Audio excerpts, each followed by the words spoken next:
evening, everybody, and a good evening from the co-hosts and guest co-hosts. We have 5 dogs here on the property this evening. Welcome, everybody, to the final episode of Live from the Hermitage. And we have some rather somber news to announce and discuss and to share with you.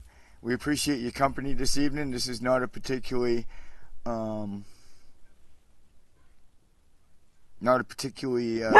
enjoyable show to have to produce.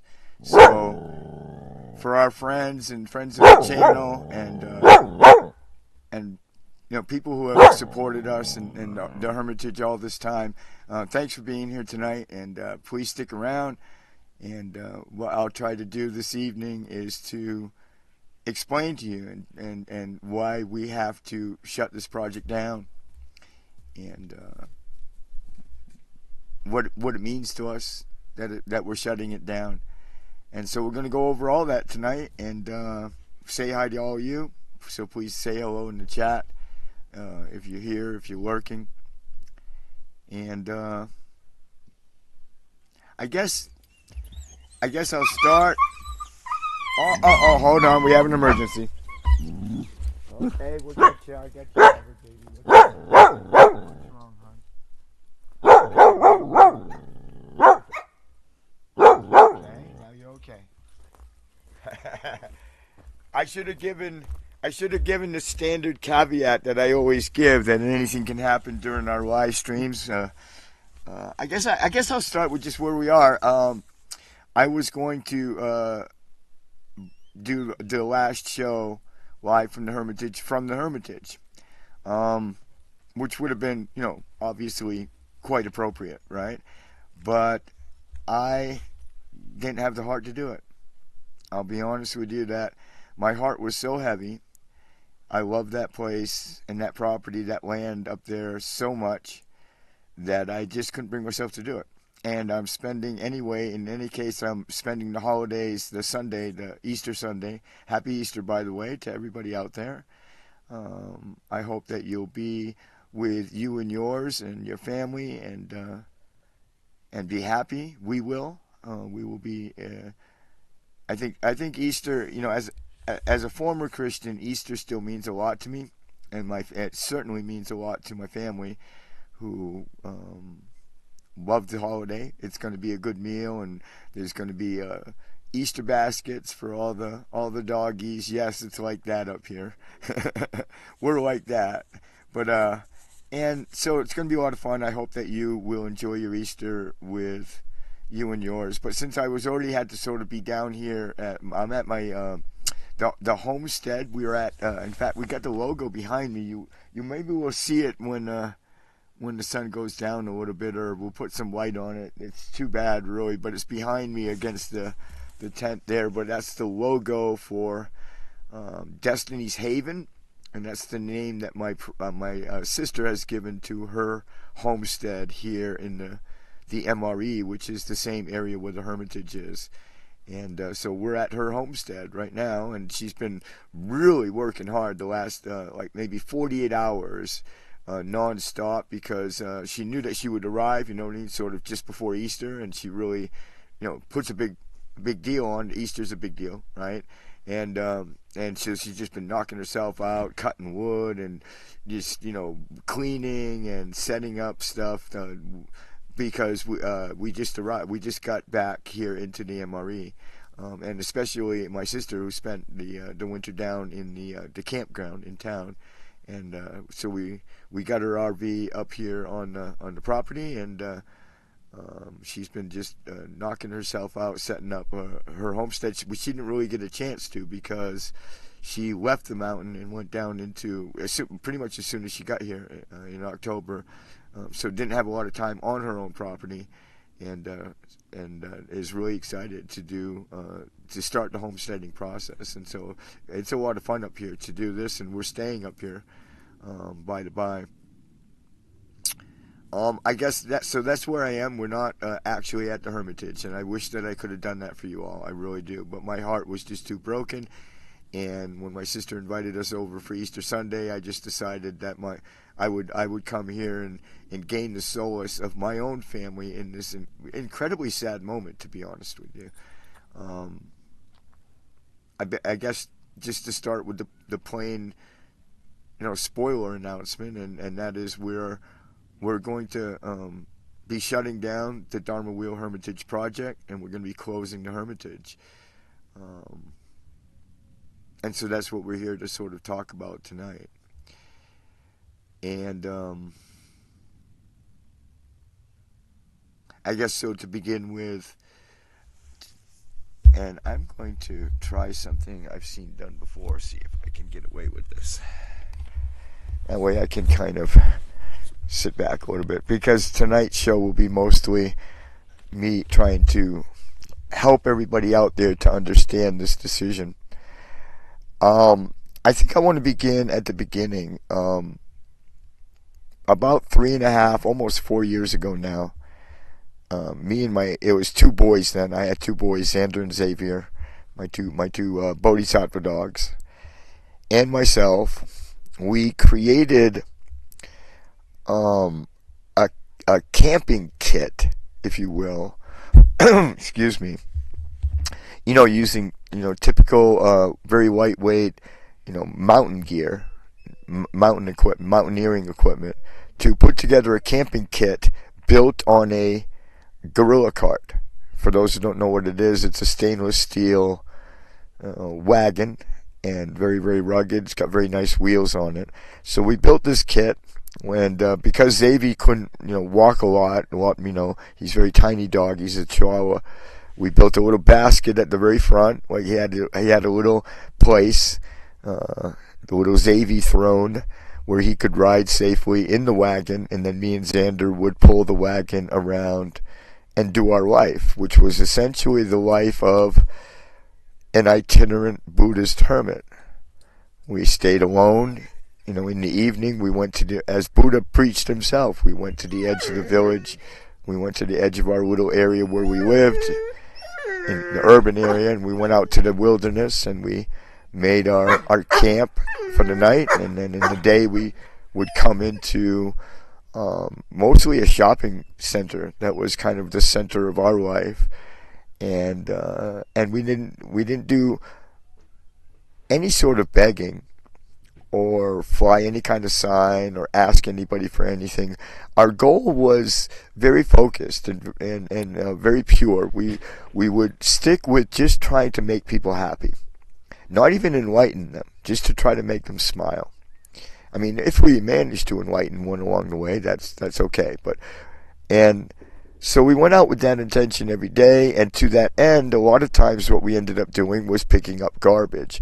And that reason for that is simple, because the easiest way to raise people's spirits in a given area is to get rid of the litter, the garbage that tends to build up in any settled urban area, like the parking lot of a shopping center. So we had different areas that we would clean. If we had nothing else that we could do, if we couldn't sit with someone and talk with someone, or visit with people to let them visit with the dogs and raise their spirits that way, then if we were left with nothing else to do, we cleaned. And that's all we did. I had no money. I still have no money. I still have no sort of savings or legacy income. I'm not a trust fund baby. When I decided to do this, I had $600, and then I was broke once I built the wagon, and then that was it. From there on end, we relied on one of the purest forms of monetary karma I think that I've ever lived in my life. And I never went to bed hungry. And I had everything I needed. If a piece of equipment broke, I was able to replace it like that. People just came up to us and helped us out of their own hearts without asking. They would look at us and think that they would make an offering, and we would give them a blessing in exchange for that offering. And if they wanted to spend a few minutes either in prayer or talking, or maybe just get something off their chest, we did that too. And of course, visiting with the boys is always very therapeutic. I mean, these are bodhisattva dogs. They have a power, I think, all their own. So that was our life. That was the life that we lived, and we worked at it extremely hard. We were very diligent. We got up every morning at 4 a.m. in the morning, and we would pack up our things by 6 a.m. We would be down in the shopping center and begin our day, and we would work all day long and come home in the evening to whatever our place was, like I said, in the wilderness just outside the area. And we had a holly tree, actually, a very famous holly tree. If you look at videos in my YouTube channel, going back to the very beginning of this channel, you can see videos of us living this lifestyle. And we did a lot of content while we were living that itinerant Buddhist hermit to like sort of lifestyle.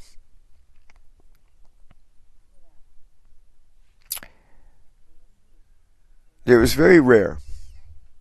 It was a very rare day indeed when we didn't have not only everything we needed, but eventually we actually started to get more than what we needed. And it was right around then that I met a group of people, the Insight Sangha, led by a man named Lama Choga. And Lama Choga had the idea that the Dharma should be more accessible and it should not be paywalled. And this resonated with me because I had attempted to find retreat centers and monasteries up and down the West Coast where I might go with a couple of dogs and a camping kit and practice. That was my original plan when I started this. In the course of a year of researching, and again, I'd already met Lama Choga at this point, and he was building something, but we'll talk about that in a minute. And in the course of researching, I discovered that these places sometimes charge hundreds of dollars per night. Most of them have rules against pets and dogs altogether. And now a lot of other rules that I've talked about on many, many streams. Rules against really kind of limit content creation, for instance. I think all of you out there know that I consider myself a Buddhist content creator. And by the way, and I'll say this again during the show tonight, it's going to be a long show tonight, guys. We're going to do a fire. We do have a fire ready. I'm not doing the honors tonight. My sister is going to be our fire marshal tonight. She might even throw you a wave if you're all good out there.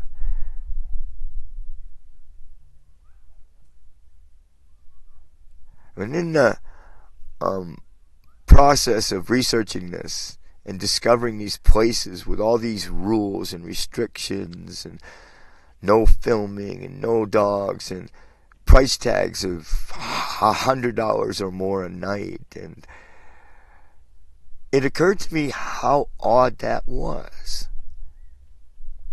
I mean, here I am, a serious practitioner.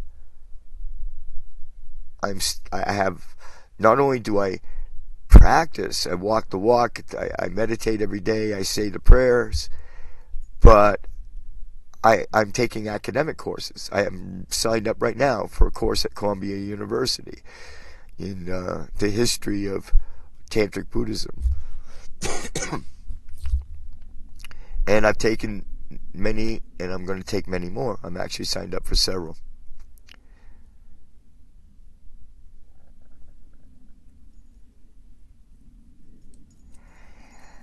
And it occurs to me as a person who knows the history of Buddhism, who understands the true nature of Buddhism, understands the culture of Buddhism, that Buddha didn't just honor homeless people. It wasn't just about, like Christ said, take care of the poor.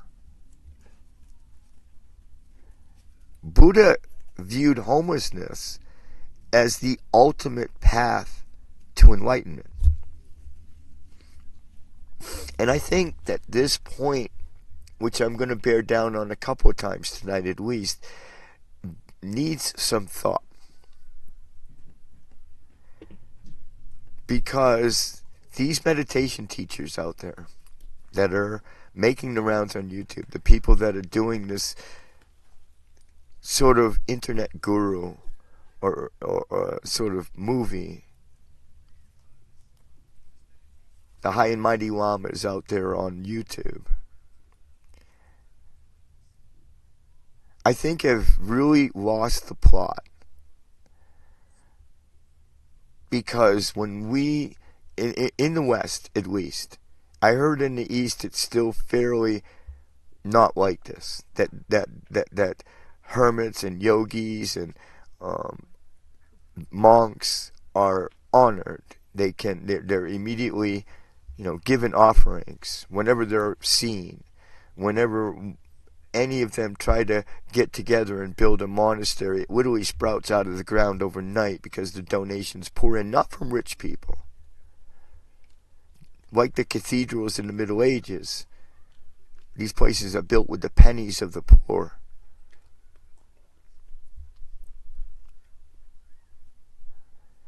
We live in an age and in a culture that not only denigrates homelessness,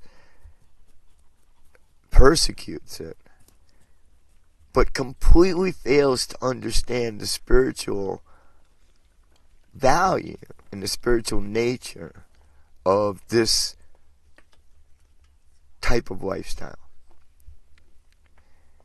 Now, I may not be an ordained monk yet, but I'll tell you two things right now that I have absolutely and completely renounced. And I will argue with anybody, and I'll show my books. I will be as transparent as I can conceivably be about this. But I have renounced conjugal relations, if that's a interesting way to put it, I guess. And I have renounced money.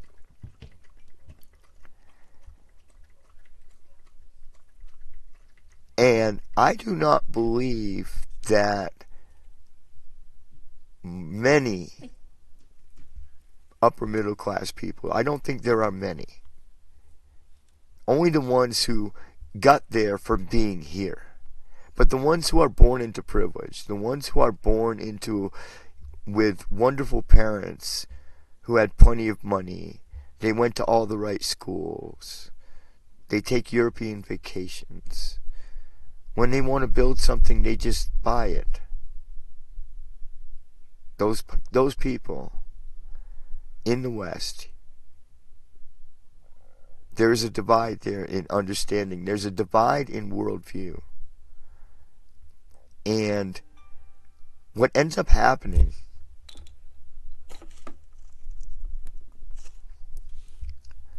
is we have a culture that can't even imagine the Buddhist worldview.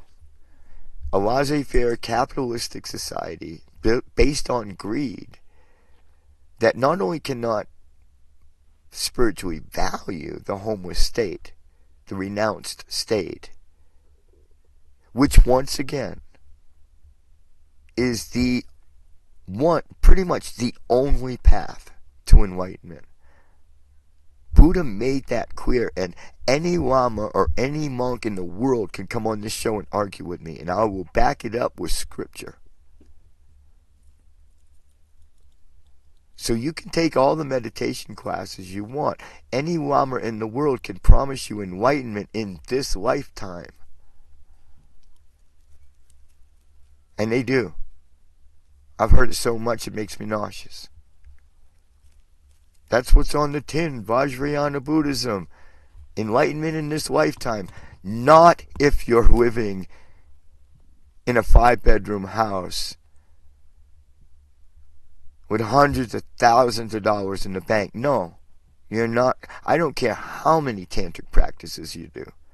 You can meditate in the frozen snow until time itself comes to an end. And you will not find enlightenment if you've got a bank account full of money.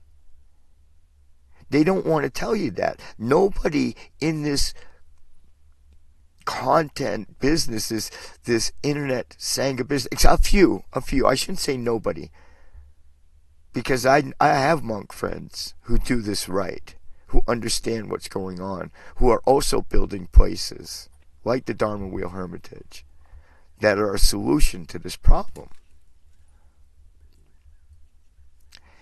So as I reached a point where I had some resources in this homeless state, because of Dana, because of offerings, not because of any labor I did, not because of anything we did, but because people truly valued our spiritual journey, mine and the boys, and wanted to help, be a part of it. And I decided about a year ago that I was going to do whatever it took to try and find a solution to that problem.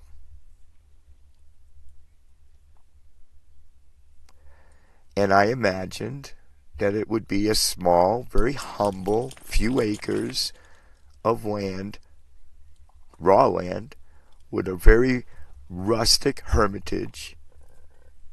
Try to be as authentic as possible with, like, the layout of it, but very, very primitive. Just only a little bit of building, just enough to make it workable.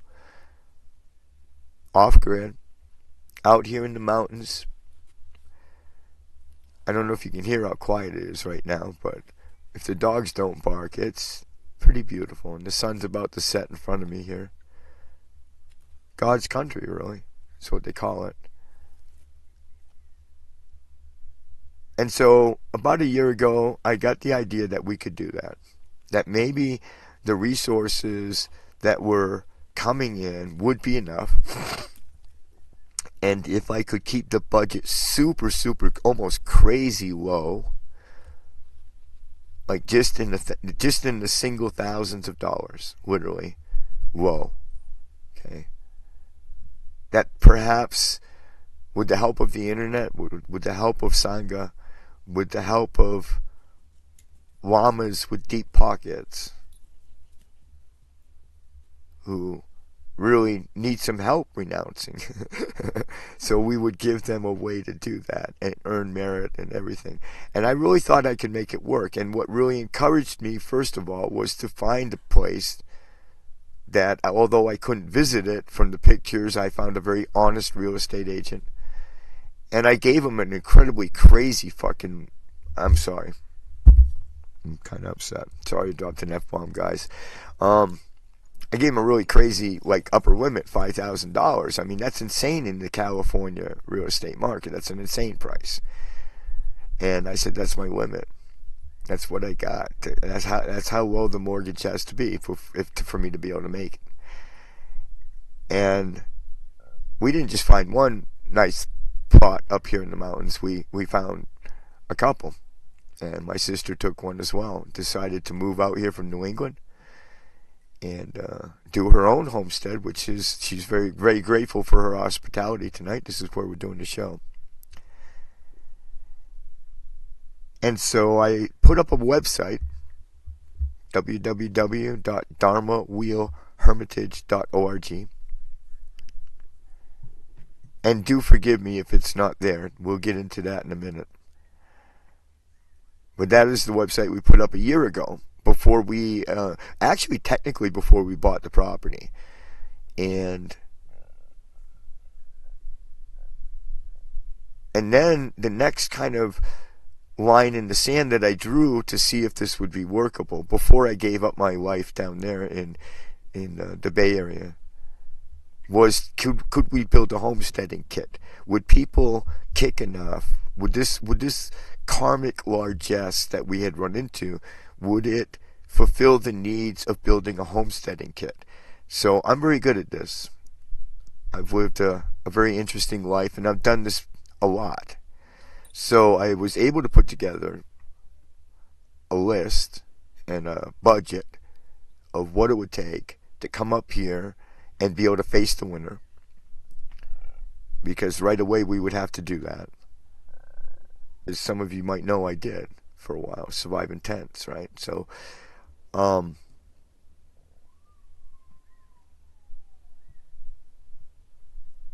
and we not only raised the money that we needed for that budget, but it happened so fast that I thought it might take a year before I could leave the Bay Area and come up here and claim our prize. I'd have to just be paying the mortgage and, look at the pictures, that my realtor sent me and just, wait to come up here, because I thought it would take a really long time to put together that much money in my state of, again, the homeless itinerant state.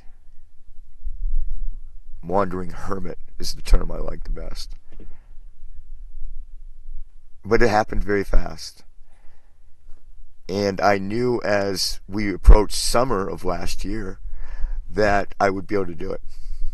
I'd be able to get up here on the mountain and set up something that would be really super primitive, but I'd be able to take care of my boys, and I'd be able to weather through the winter. I'd be able to buck up and get through the winter. And that was astounding to me as buying the land. I mean, I couldn't believe now at this point last fall that I was facing actually coming up here with a full kit, a full homesteading kit, the land purchased, and be able to start this, be able to make this hermitage a reality. And October 5th, we arrived. The first one on the land, technically speaking, was Xander, who immediately ran up to a tree that we later named Xander's tree, and took a whiz and laid down and took a nap. He was tired. And he was the first one on. He claimed the property for the Sangha. And it was amazing. There were signs and wonders in those first weeks. It was one of the most powerful spiritual experiences of my life, was claiming the hermitage. I remember putting the lawn sign in. We had brought this lawn sign up there. And, Dharma Wheel Hermitage and the logo and everything. And I cried pushing that down into the ground, piling some lava rocks up around the base of it, and went into the street and just stared at it. I just couldn't believe that how quickly a dream that was so audacious for a homeless person to dream a dream like that had just come true. And we never changed anything we did. We swept parking lots up until the day we left the Bay Area to come up here. And all of that somehow happened around us. And this just gave me hope that and belief, faith. I really had faith. I had strong faith and strong belief that this was going to work. This was going to be a really good thing.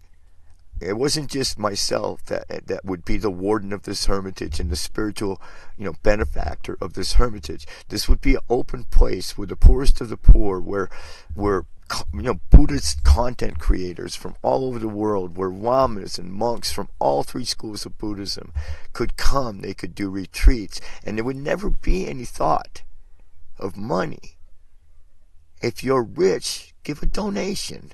If you're not, whatever, and where the rules of animals, and especially dogs, would be relaxed, because if people are going to come up into the mountains to meditate and they've got a bodhisattva dog like we do, then they would want to bring it up here with them, and the ability to do that, and the ability of content creators to be at home with, not just meditating and practicing up there, but sharing that practice with their audience and their Sangha. and where they wouldn't have to feel uncomfortable about it, where they wouldn't be looked down upon. And we got it. We did it. It's right up there on the, on the other side of the valley from here. It's less than a mile away. It's there. It's a reality.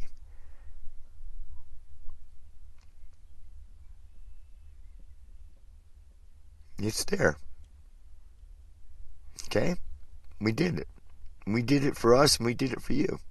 We did it for every poor Buddhist in the United States of America who will never make it to a nice retreat center. Anywhere. 99% of us don't even know where the money for next month's bills are coming from. And that's all of us, not just the renounced poor like myself. Do you know how many people can afford these retreats, quote unquote, that happen everywhere all over the world, in Europe and Canada and everywhere else? I mean, nobody can afford to even get there, much less to pay the price of whatever is going on for the rooms and whatnot, or whatever. But there's a place right now up on this mountain. Until I go back and pull that sign out next week. And that's what I'm going to do on April 10th, guys. I'm going to go up there and I'm going to pull that sign out. And we're going to close the Hermitage. And we're going to shut down this project. And I suppose now would be a good time to talk about why we have to do that. And it's simple. As I said at the top of the show, I have no money. The money that is donated to the Hermitage is primarily handled by my sister. And has been for some time. And when I become a monk, we will formalize that in a tiny little 2-person nonprofit organization that me and my sister will set up. And so when I take the robes, we'll formalize that arrangement. And for the rest of my life, the donations that I'm getting will go to her in her trust. And I will be able to keep the Vinaya rule of not having money. But the bottom line is that the only possible way this was ever going to work is with the support, the wholehearted support, not just of the paupers the poor Buddhists of the world, but those who knew us and who were friends with us, who were upper middle class, rich Buddhists in the world, needed to also support. That needed to happen. To be honest with you, I'm brokenhearted that it hasn't. I really am. I know that it did at first. We had great enthusiasm. We raised a lot of money. I mean, in my book, $5,000 is a lot of money. That's what it took to get up here and set it up. And we raised that. I know to some people, that's literally nothing. They spend that much on a vacation. Okay? But to us, it was a difficult time, difficult to raise that money, but we did it, and we up here. And then Deep Pockets, who wanted to help, and had opened up their pockets already to help, pitched in. They had pitched in. And had promised continued support.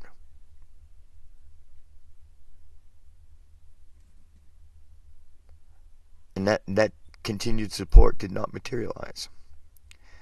And the current financial state of affairs,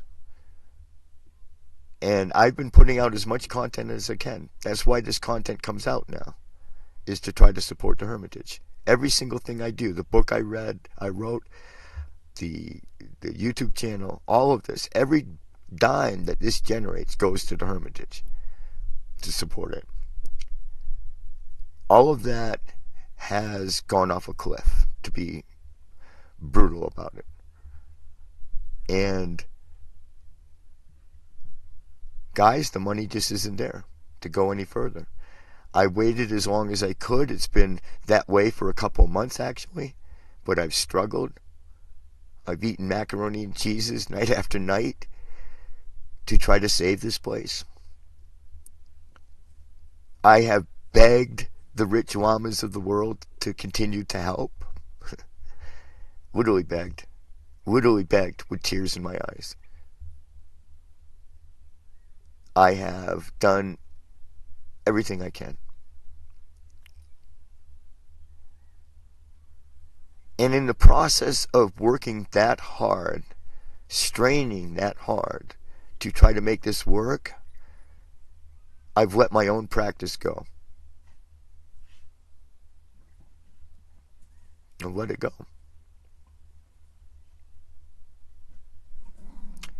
I have no time. I have responsibilities. I have 3 animals now, 3 dogs. They need to be cared for. That's almost a full-time job, to be honest with you, to do it right. And I'm one of those people who likes to do things right, you know. But mainly, I have a responsibility to my spirituality, to my spiritual direction, my spiritual journey, my practice, because I truly and absolutely still intend to be ordained monk, to become an ordained monk. That has not changed. My spiritual direction has not changed an iota. But I can't do it alone. And apparently there's not enough people who can help, who want to.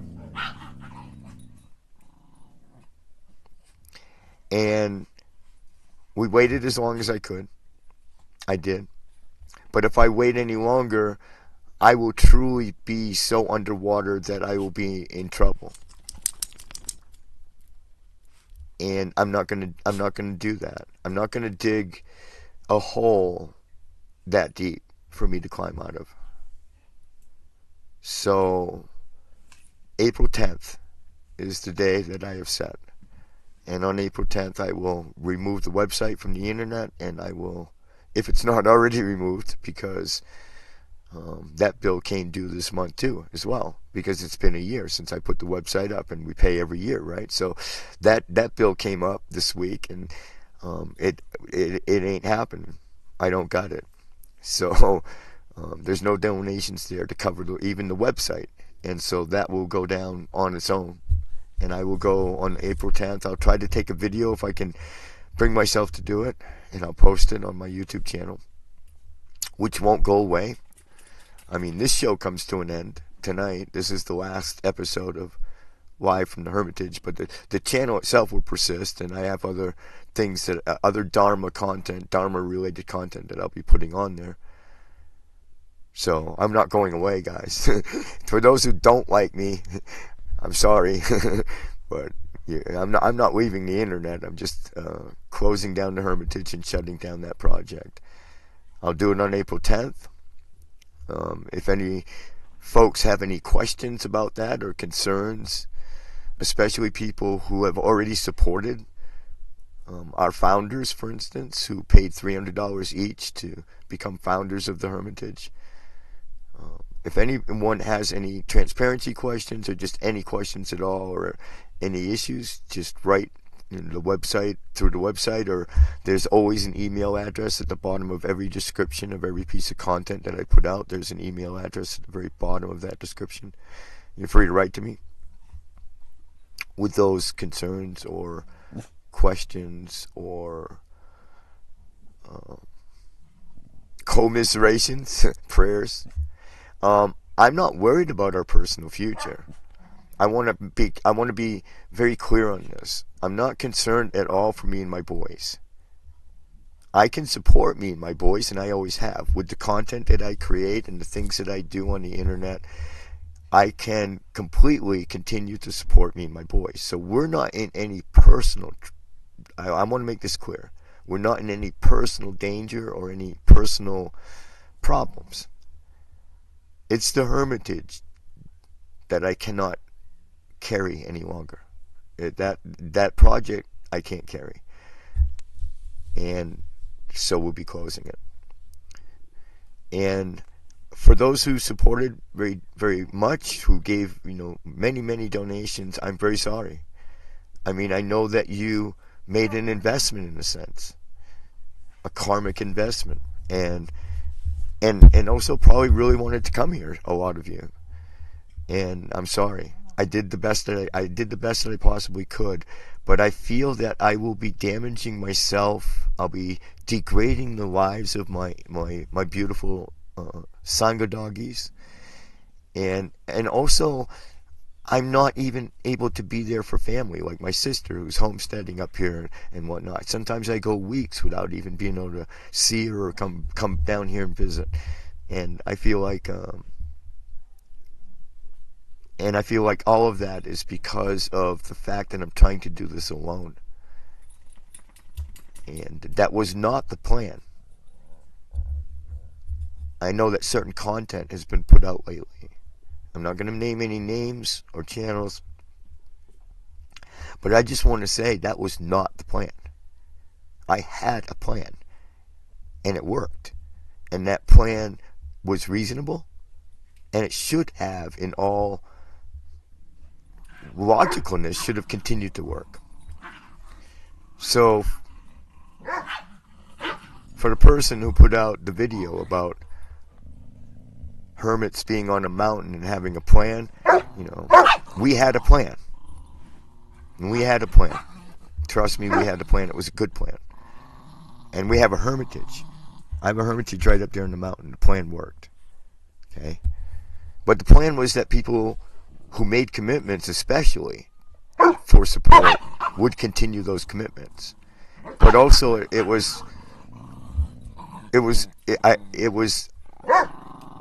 needed to be a group effort. It needed to be all of us working together. And clearly, I mean, the bank account speaks for itself. There's no money. There's no money there, guys, to continue. There's no mortgage. There's no website renewal. There's no internet bill. None of that. Right? And it's a month-by-month thing. I don't have a savings. As I said at the top of the show, there is no brand savings account that all this money comes from. And so I'm going to do a break song in a little bit. I'm going to scroll back and say hi to you. I know I see Weeble in here. I'm sorry my eyes are a little misty, so even reading your names in chat right now is a thing. I think I need to take a breather, and you guys can ask some questions, but I'm going to check the chat real quick and say hello to everybody. Let me scroll back here. It is the last episode of Live from the Hermitage, so I should be a good show host, right? Thank you, Buddhist Priest. Buddhist Priest, listen, since right off the top of the get, I just want to say I'm very, very sorry. That whole thing with the content that I was trying to do, where I really just couldn't find a person to get interview with to do the thing with the SBT, and then all of a sudden at the last second, some guy that was a really good candidate for it, came forward just in time for me to make that show happen.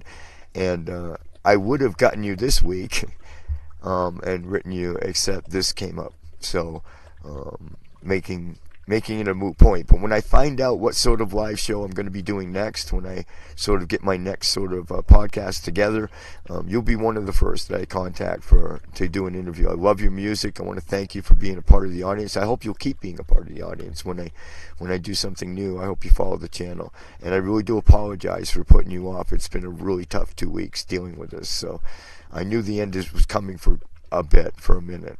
So it's not a complete shock. But thank you for your comments about the Pali scripture. The Buddha chose a path that was available to him, which was the way of mendicancy. But the frauds were there almost as soon as the path was established. That's Buddha Priest saying that. Well, this is true, and this is what we're seeing in the West right now. We're seeing a complete corruption of Buddhism. Buddhism was not about nice crest queen robe retreat center on a mountain. Buddhism was always about laying on the ground and laying on the ground in the forest and begging for your food door to door, literally door to door, knocking on the door. And guess what? Every family gave you food. Every family fed you. Every family gave you what you needed, and if you needed a hermitage, some property owner promptly stepped forward and gave you the land and gave you the money to build it. That is the culture in which Buddhism was born. So it's not just about Buddhism; that was the culture in which Buddhism was born in India, and persists for the most part in Asia today. To a certain extent, like all modern things, it's been corrupted, but it still persists. So, anyway, I'll continue on. I'm sorry, I didn't mean to bat my microphone. Your heavy heart. This is Weeble, by the way. Thank you, Weeble Wobble, for being here. Hey, Cash, can you shut up, please? No, seriously, enough. Baby, stop, kid. Let me catch up here. Weeble, thanks for being here. Appreciate it. Especially appreciate you tonight. Weeble's been a fan of the channel for a minute. He says, your heavy heart is my heavy heart, Reverend Chris. Things can only get better. Much love to you and the boys and the fam. Yeah, well, that's making my life better is a part of this, because it has become really crappy trying to do this, and that's doing it alone. It's not doing it. I want to make clear too, it's not the doing of it. The daily work of keeping up the Hermitage is hard, but it's wonderful work. It's good work. I love doing it, and I've built quite a lot up there out of almost nothing. And we just had a huge donation a couple of weeks ago of materials that we can use to fence the whole property in this summer. Thousands of dollars worth of fencing that were given to us, and it's sitting up there in the property right now. So it's not... Bruno, get the heck out of here, man. Go, stop, honey. Tonight's not the night. No. So it's not the doing of the Hermitage, it's the financial end of it. That's the stress. That's where I have to, just stress over pumping out content that I'm not even in the mood to do sometimes. Stressing over how I'm going to make these bills. Sometimes they're, being constantly late and paying them, which has been a thing in the last couple of months. It's that. It's the financial end of the Hermitage that I can't bear. I can't bear that cross anymore. But the actual upkeep of the Hermitage and actually building it is it's laborious. It's a lot of work, but it's a labor of love. So I just want to make that clear, that it's not the Hermitage is not a burden to me. It's the financial state of affairs that are the burden to me. And Lisa Zen sending a bunch of broken hearts. Yeah, it's I wish I could find a Buddhist spin on this. And I know that it's easy if you're like a rich Lama to find a spin on this. It's easy to go on YouTube and make a video about how poor people should have a plan. And but it's a different story when you're sitting on our end of the financial spectrum. Okay, so. I know the rich can be enlightened, but not while they still got their money, dude. I'm sorry, but I just disagree. It's in the canon. I mean, there's no way around that. You have to renounce. In fact, Buddha had a whole separate path for the lay people who could not renounce. They had kids. They had responsibilities. Not everybody can renounce. That's not the point. Buddha had a path for them. It was the lay path. But the ordained path of complete renunciation is the only fucking... Sorry, another F-bomb. I'm going to play a break song here when I get done answering the... I guess it's my last show, but I didn't want to drop too many of them. But I just disagree. If you're a privileged person who does not have compassion and I just disagree. I disagree. I mean, maybe a rare circumstance that saints could be born into money and somehow do that, but the everyday person is not a saint. And if you're not, money is going to corrupt you every time. It's why I got rid of it out of my life. I put the whole money hustle out of my life years ago. And I just survive on my bowl, my electronic, my digital my digital donation bowl, alms bowl or whatever, and so yeah. Weeble Wobble says, absolutely, y'all stay on my mind. Heck, I sleep in the mailers most nights. Oh, thank you. You won 2 of them, didn't you? Didn't you win 2 of them off of us? That's great. That's awesome. I'm so proud of us.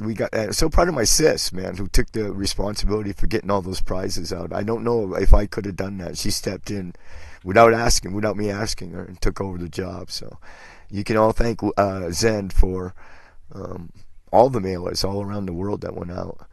And I'll have another show, guys. I'll be doing Buddhist swag again. I'll be doing a show again. I'm still live on my gaming stream. I have a gaming stream called The Buddhist Gamer. So if you look in my playlists, I already have done a couple of test streams, and I'm going to be doing that show a lot more regular for sure. And it's called The Buddhist Gamer. So I'll be doing that. But as far as a weekly podcast, a sort of armchair Dharma podcast like this one, I'll figure something out. I'll figure a new show, a new format to do this kind of, and probably in the same time slot too. But it'll take me a minute to retool on that. But there'll be some more content. We're not going anywhere. So guys, don't say goodbye. Just say goodbye to the Hermitage, which is that's the unfortunate part, because this would have been something for all of us. This is all of our loss, guys. Whether you want to acknowledge that or not, this is all of our loss. Not just me and the boys. We're going to be fine. But it's a huge loss to what could have been a really powerful spiritual asset here on the West Coast. Very powerful. And that loss should and will be felt, I believe, by every Buddhist in America, to be honest with you. Why does he have to be careful? Who is this Chen? Hold on, let me scroll back and see what that person said, because my sis is talking. I don't see that name. Oh, did you just boot somebody, Amy? I'm Zen? I think somebody just got booted. I don't know what that is. Hello. Oh, there you are, number 3. Hello. Yeah, the preparation. My sis Zen saying the preparation was it was quite we were so excited to come up here. I mean, and we still are. I mean, we're up here. I mean, and of course Zen, we're on Destiny's Haven now. You can just barely make out the sign, but what I'll do is I'll go grab it and show it to you guys. Actually, we want to see it now, guys. I'll go grab it. This is so we're on my sis's homestead in the same area. The Hermitage is just about a mile away. And she calls it Destiny's Haven. Hold on, I'll go get you the sign, guys. Oh, my goodness. Getting chilly. Getting chilly, boys. I'm going to finally stop barking and interrupting my show. Oh, my God. So much drama. How close do I got to get? Probably pretty close, huh? See, I got to be able to see the camera, which is on the laptop. So, let's see if that... This way. This way. There we go. I don't know. That's my best effort. But that's the signage for her property. She let me borrow it tonight for the show. The Destiny's Haven.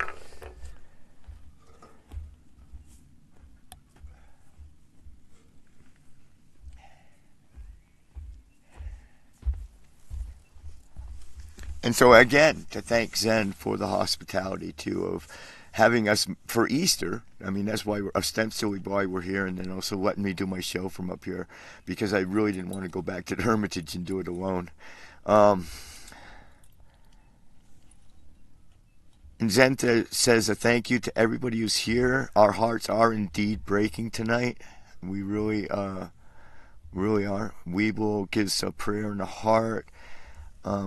You should add that info into the identity of the place. Well, the place is history on April 10th, Buddhist priest. I would do a lot of things, to be honest with you. I had a lot of plans.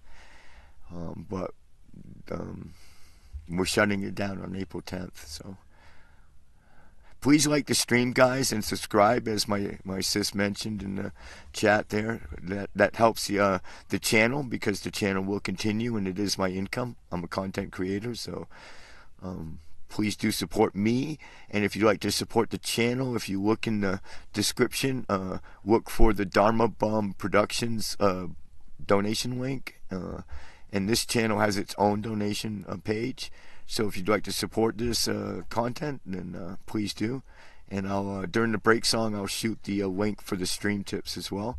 And that is to support the channel, not the Hermitage, but the channel. So if you like this content, we'll make sure you guys get away before you leave tonight, or support the stream. Challenge them by saying you don't have money. I did, and they let me in. Well, sure, that's one solution, Buddhist priest. This one was another. I got somewhere you can go, contribute, and live. The Sierra Gordo mining town. I'm fine up here in this, where we are. I'm not leaving this area. I'm just shutting the Hermitage down. I'm going to continue to live in this area, and of course we're on my sister's homestead right now, which is here in the Trinity Alps. So I'll be remaining in this area, and I've got family here now, and I'm not going anywhere. Meditating the minds. I meditate on the mountain up here, boys. You should see how beautiful this place is up here. There's no way to capture it because I don't have a good enough camera. It really just, there's no way to describe. This is God's country up here, though. It's literally breathtakingly beautiful almost every day. Like, not just once in a while, but like every day up here, guys. And it's so quiet and so perfect for a good, quiet life, and also good practice, you know, to be honest with you.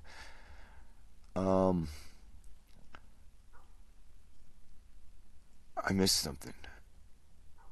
Hold on. Hope is on the horizon. Easter.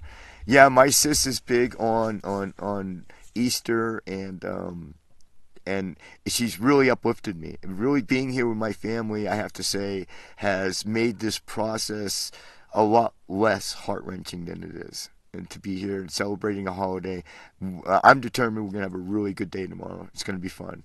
So, karmic divestment. That's what upper middle class rich people who need to check their privilege, that's how they should do it. Yes, karmic divestment, exactly. I did do it, Zen. I did. We did it, and that should never be forgotten. And guess what, guys? Here's another thing that I want to say on that note that Zen has brought up. There is no reason in the future, if somebody wants to step forward and have me start some sort of project like that up again up here in the Trinity Alps, there's plenty of cheap land. It's everywhere. But this time, the rich people have to have a plan.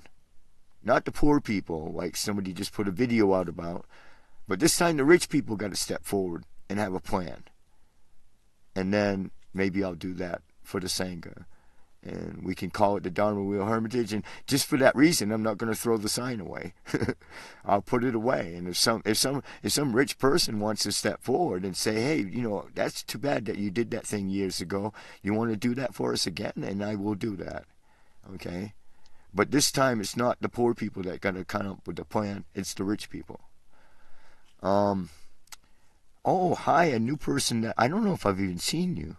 The Spice Coin 4995. I hope you're still in the channel. I'm trying to catch up in the chat as fast as I can. I am sorry this is happening as well, the Spice Coin. I'm not going anywhere. Personally, I appreciate the compliment. He says that he's inspired by me personally, Spice Coin does. Thank you, first of all, for the kind words. And second of all, I'm not going anywhere. I have socials. Guys, check out my links in my descriptions. And I love content creation. And if anything, I'm going to be putting out more and better content now, because I won't have the stress of dealing with this problem. But I'm not going anywhere, and I appreciate your friendship, and I hope you stay with the channel. When I figure out what my next Saturday show is going to be, if you subscribe to the channel, I'll make sure that everybody that follows knows right away. So stick with us, and I'm not going anywhere, guys. This is not a goodbye in any way, sense, or form. I've been living on the internet for decades, so I'm not leaving. So William Monk 2475 asks, am I leaving the land?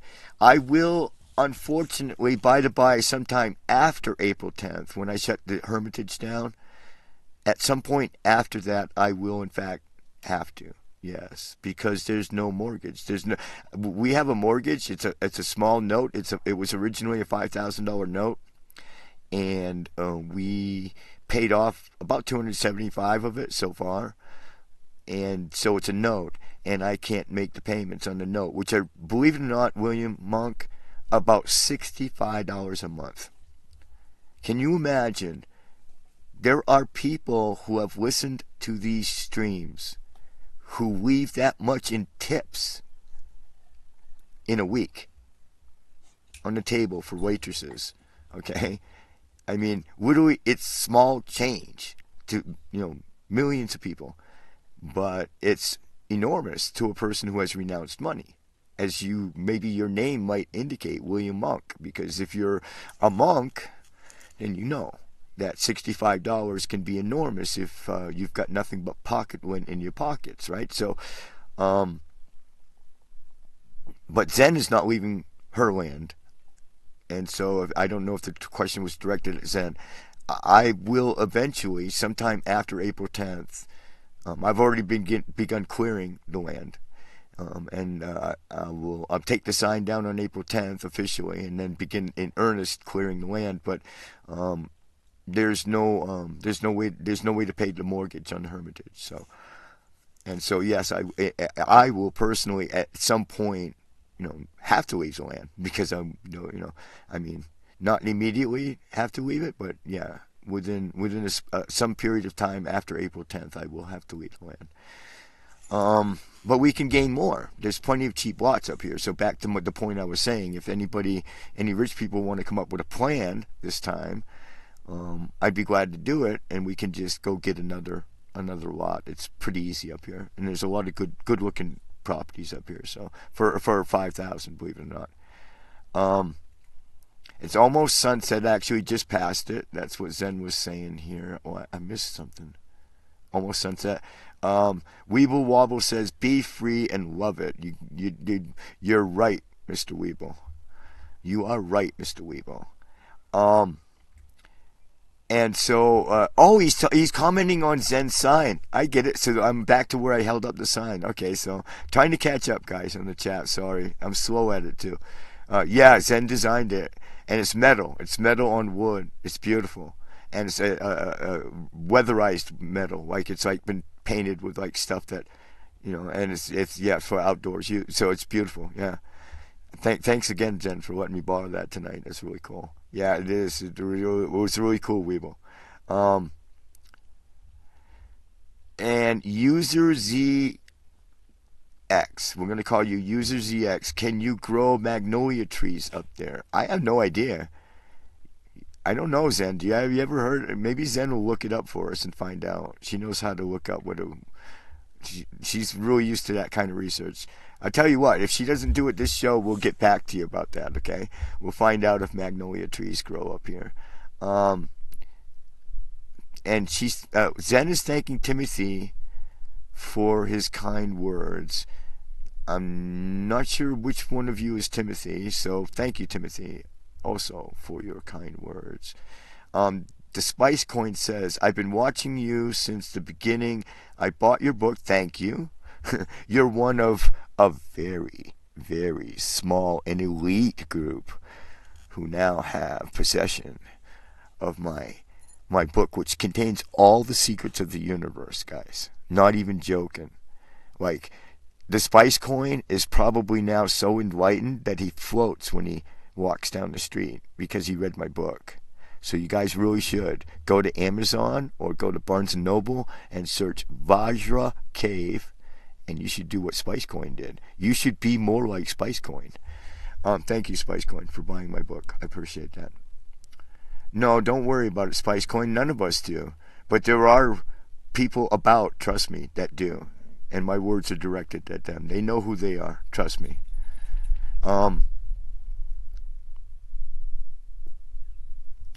Zen is saying she would need $60 to pay for the Hermitage, but that's, I mean, I don't see it happening. I mean, we've tried. We've tried everything, and I'm done begging. That's part of why I'm doing this. So we're going to shut it down on the 10th.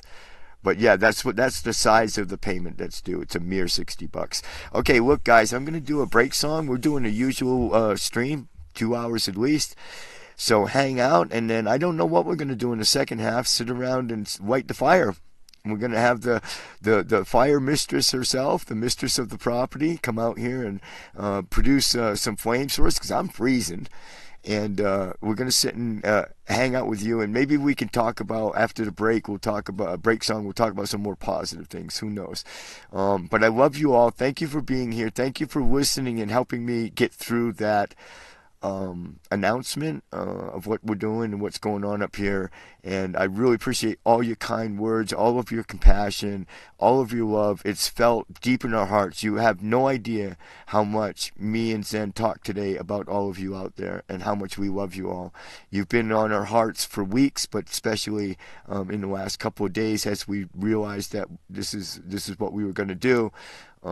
You've been in our hearts and prayers a lot, and our thoughts, and I really just, before I do the break song, I just want to reiterate, please, please, please, don't abandon me. Don't abandon the channel.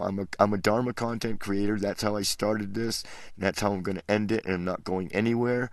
So please, not only stick around for the next half of the show, but stick around for the next show that I invent.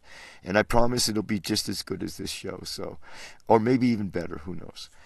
I love you guys so much. I hope you enjoy the break song I picked, and I'll see you in a few minutes, man. Go get a drink maybe, or a snack if you want to stick around.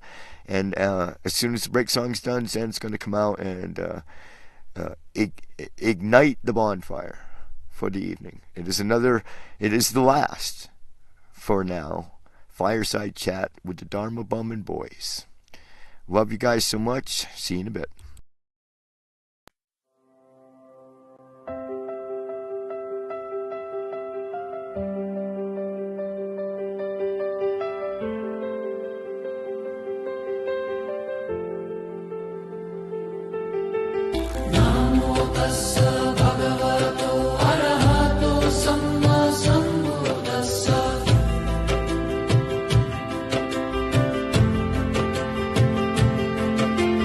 Now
bhagavato arahato samma sambuddhassa.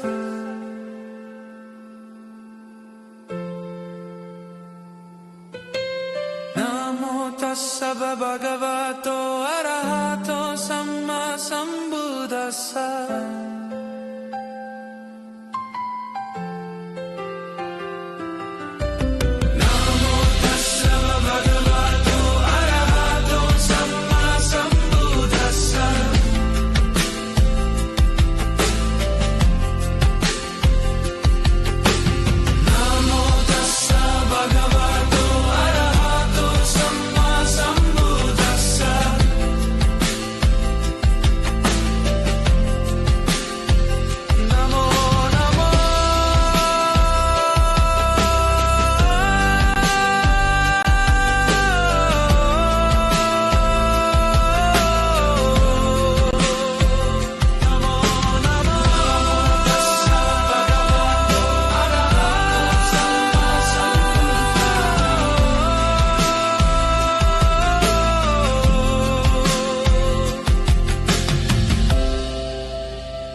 All right.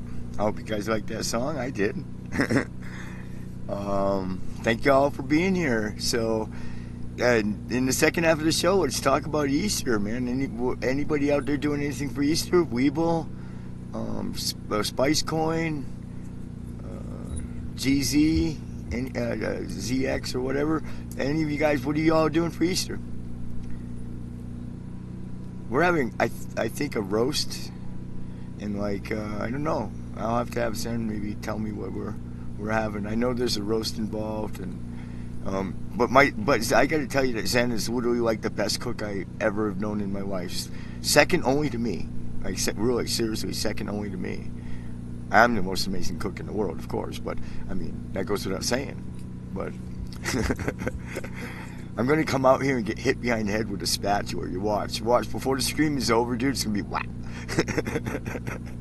But anyway, tell us what you're doing for Easter, guys, out there. And don't forget about my book. My book is still coming out, guys, on June 1st. It's more likely than ever now that the Hermitage is closing, that I'll be able to get the material together that I want for this book. But this is called, my next book on June 1st I'm going to drop is going to be called Robes of Saffron, Hearts of Gold, and it's going to be the story of the Walk for Peace. And then accompanying that, I'm going to also release a sort of a YouTube mini documentary on the Walk for Peace that will sort of match up with the book, align with the book. Weeble says he's taking the youngins to church. That's very cool. I used to love when I was Catholic. Every year they would have the blessing of the animals. It's a St. Francis Day, actually. It's a celebration of St. Francis. And you'd be able to bring your animals right into the cathedrals and the churches and get them blessed. And I remember doing that numerous times. It was always such a great... And even they'd tie like a little St. Francis medallion on their collars, you know what I mean, put on their collars. So it was I love animals, and we're going to be doing, I think, in the future some shows that will involve, I predict that my shows in the future will, the shape that they will take, the shape that I'd like to see them take, the sort of the vague outline of my sort of content going forward, I believe. And hey, you got a fire out here and you got your generator going, Zen? Maybe if you could drop that. The shape of the content I envision going forward will be more hands-on stuff, like especially how to practice solitary and how to do... I actually downloaded the PDF for how to bless animals in Vajrayana Buddhism just the other day, and I've been studying it. So we're going to probably maybe do a show soon about that. Maybe even on St. Francis Day, who knows? I'll find out what day it is, and maybe we'll do it then just to... as a hat tip to our Christian brothers and sisters. And we'll do that. But and we're doing other work with animals up here. We had a, in fact, well, even just last night, me and Zen had a really lengthy discussion about we'd like to put a stupor up here,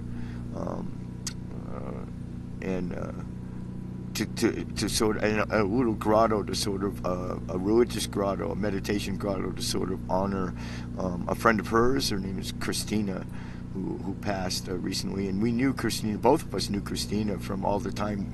I mean, we're old people now, and we're talking in our teens. We knew Christina from school. She was a school friend of ours, and we've known her ever since. And she passed recently, and so we're thinking of using that as a centerpiece, and also building a stupa in that sort of idea that we were having last night. So I think we'll be probably doing stuff like that, and then we'll document stuff like that. You know what I mean? All right, guys. So the generator has to run. I'm sorry about it running in the background. I'm sure you can hear it, but it'll be done in 5 minutes, and I really need a hot cuppa. So we're gonna let Zen run the generator, and then Zen's gonna come out and do the fire. Yeah. Well, Christina passed. It's true. And I'm sure that Zen, if she's watching, will be very happy for your condolences. Zen was actually much closer to it than I was. I was years ahead of my sister. Zen is my younger sister, so I was the older one, and I was years ahead. And I knew Christina well. I mean, we hung. Your jacket's behind you. I know. Oh, you don't have to do it now. Oh, we're gonna do the fire, guys. Hold on. We got to go back to the tripod. Hold on. It's fire time, guys. The best part of the live from the Hermitage show. The absolute best part.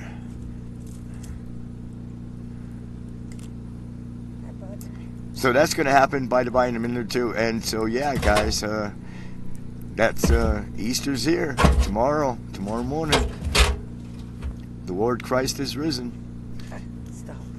Huh? No, I believe that with all my heart. Of course, but I mean, I'm not mocking it in the least. It made me think of Dr. Rob last night. No, I'm not Dr. Rob. No. Oh my God, my sister's comparing me to Dr. Rob. Dr. Rob's wonderful. We've had him. Where am I? I don't know, but your voice is in for sure. No, I don't see it. It's half. Oh, you see. There you go. There she goes. She's behind me. That's my sis. Getting some firewood and whatnot. Don't knock the tripod, Sam.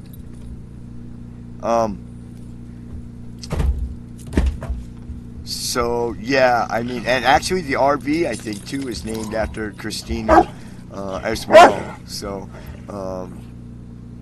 we're a family who likes to name our stuff and our dogs and everything. Like, we're ridiculous in so many different ways, but we're a fun family though. I mean, people that would hang out with us, I think, would have a fun time.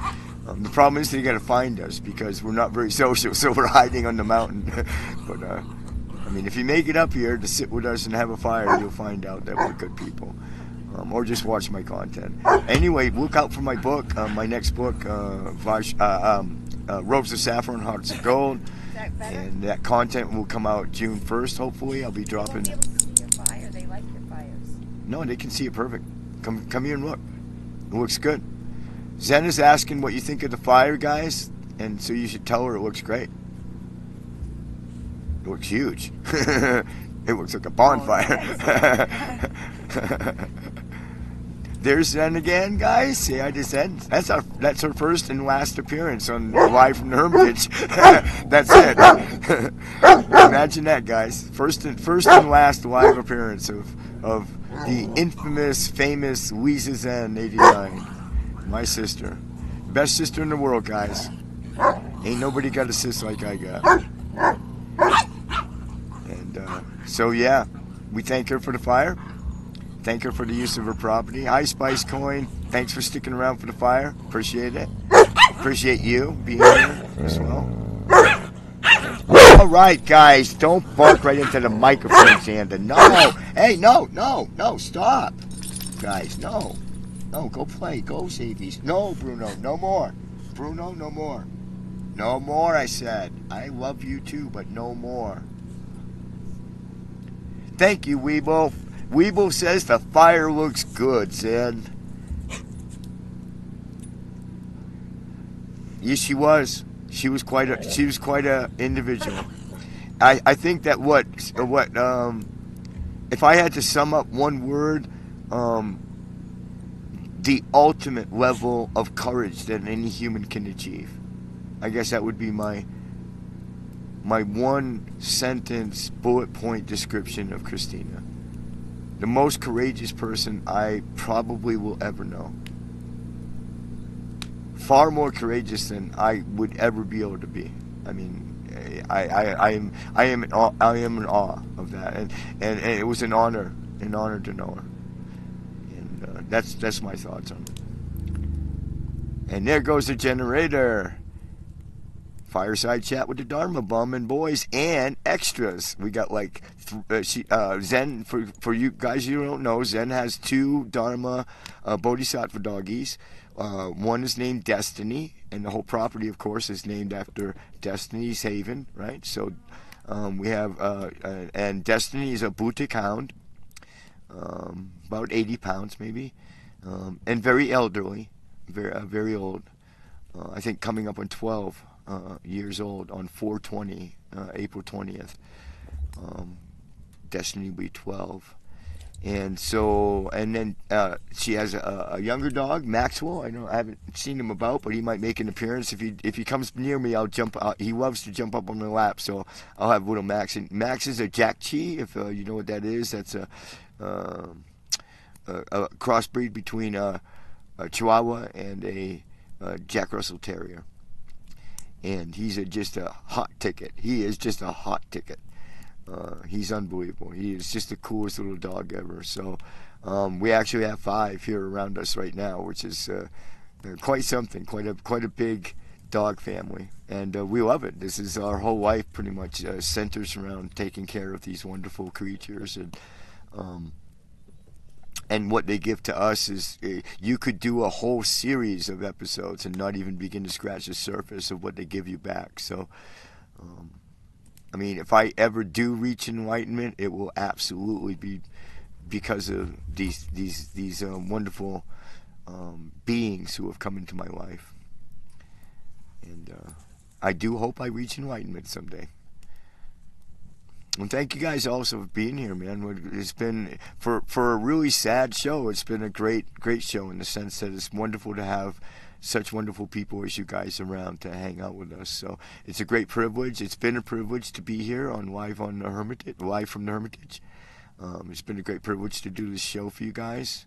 We've had some times, man. Even with it's episode 21, by the way. We made 21 episodes, but one episode actually was broken into 3 episodes that were really long, super long, like we're talking really long streams. So actually I guess maybe 25 total episodes of Live from the Hermitage, something like that. And here comes my delicious cup of coffee. You just dumped that one. It's Yes, cold. ma'am. Here's your nephew. Here's Jack Chi. Come Who's here. the uncle? Come here. You want to come up on my lap? Back up and let him come. Let him come. Come. It's okay. Go say hi to everybody. Want to say hi to the people? No. Come here, baby. Come here. Come here, Jackie. I got you. You ready? Up. Here you go. Say hi, Maxwell. And this is Xandabe. This is my Black Terrier, for those not new to the channel. This is my sister Zen's Jack Chi that I just told you about, Max. That's Bruno, who everybody on the channel knows is barking just off camera at everybody. And Xavier is down here. There he is. There's Xavier in the shot. He's Xavier with his he's in shirt. a red. Oh, we got to show Xavier off. Yeah, Oh, okay, Max, his new down you shirt. go. Now come here. You show off your new Come shirt, here. buddy. See what Easter. There you go. He's already wearing his Easter sweater. And let's get him closer to the camera. I'll bring him up there to you guys. But I don't know if you can see his sweater, but it says Xavier on the back. It's very nice. It's a flannel. It's absolutely soft and comfy and gorgeous. He loves it. Well, don't let that disturb you. That's Xavier. He is perpetually grumpy. And I can relate. He's an old man, and so I can completely relate to being perpetually grumpy. But and you can kind of see behind me as the sun sets what this area looks like. The Hermitage, for those who don't know, looks very similar. It's all junipers. It's a very rocky ground, very similar to the foothills of Tibet, actually, and not that much different. And we're at about somewhere around 4,500 feet above sea level. So that's the altitude. Just enough to put me out of breath, but not enough to put me in the hospital. But I'm perpetually out of breath up here. My Xavier Fox.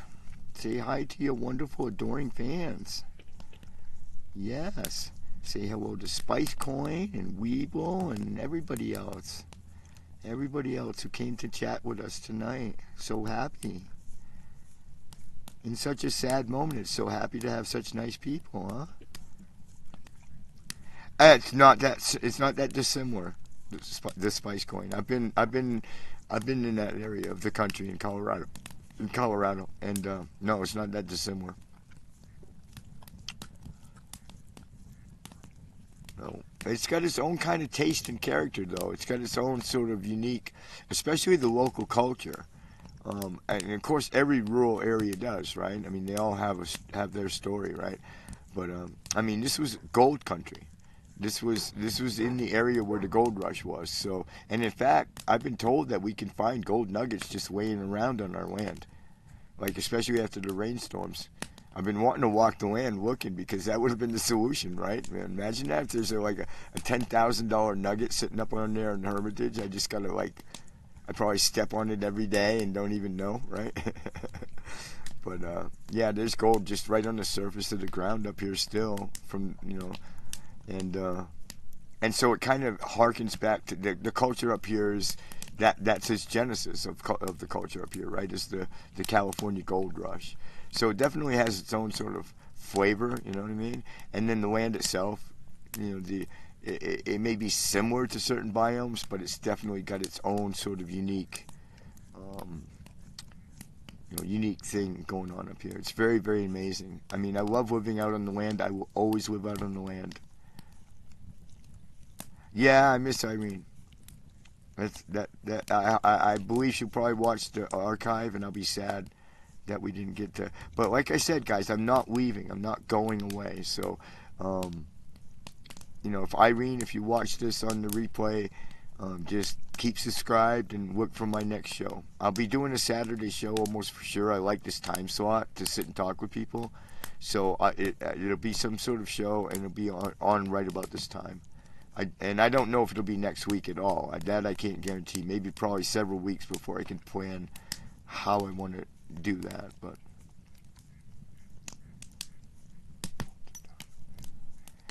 we'll visit some places. There's a monastery about 3 hours from here in Junction City, which is again an old gold rush town, Junction City. But there's a Rigdon Ling, which is a Tibetan monastery there, and a very famous one, very beautiful, and that's about a 3-hour drive west from here. So if I was probably going to go visit a monastery, Rigdon Ling would probably be first on my list, on my bucket list of monasteries I want to go visit. And then I would probably go north. There's Cholui Ling as well. That's just over the Oregon border. That's north, going north from Rigdon Ling. And then if you go all the way up to Spokane, of course, you've got Survasti Abbey, which is, if you don't know about Survasti Abbey, definitely search that up. It's one of the most amazing Buddhist monastic institutions in North America, and definitely in the States. So that would probably be my journey or pilgrimage route, I suppose. Hey, ZX is still with us. User ZX, how you doing, man? Hey, do you ever listen to Kasula Ubun Dharma? No, shoot us a link. Or no, I guess you can't shoot links. Shoot, send me an email, and I'll put it in the bucket list of content. We can talk about it. Other than that, tell us something about it. I'm interested just by the name of it. So tell us what it's about. But if you share with me a link on email, I'll even open it up tonight and see what, and we'll talk about it on the chat. But I do not know. I'm not familiar with that term. I can't honestly say.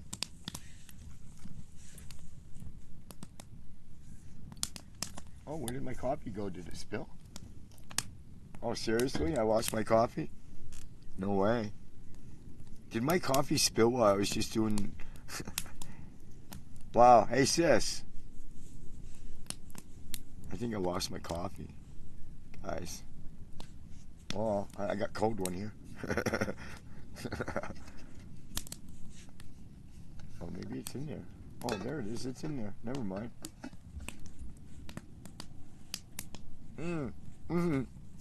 That's the hot stuff. That's the good stuff. Oh, wait. We got new chatters. Hi, new chatter. Hold on. I'm going to put you down, Zave, so I can put you down. I know, but I'm half blind and I got to get close to it. Zavey! What do you got? Hey! Hey! No! What are you doing? What are you doing? Tan, what are you doing? Get out of here, kid. Come. Come. Go. That way. No, go that. I got to fix the shot again, guys. You just wrecked my camera. Go. I know. I don't care, though. I know all about it, but I don't care. Oh my God, you guys wrecked the whole set. You wrecked the whole show set.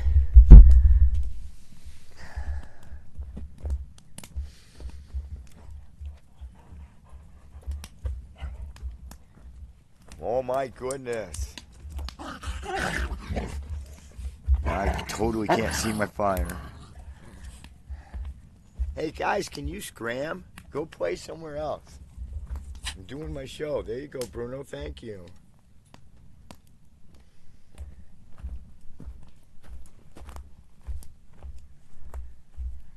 Back up.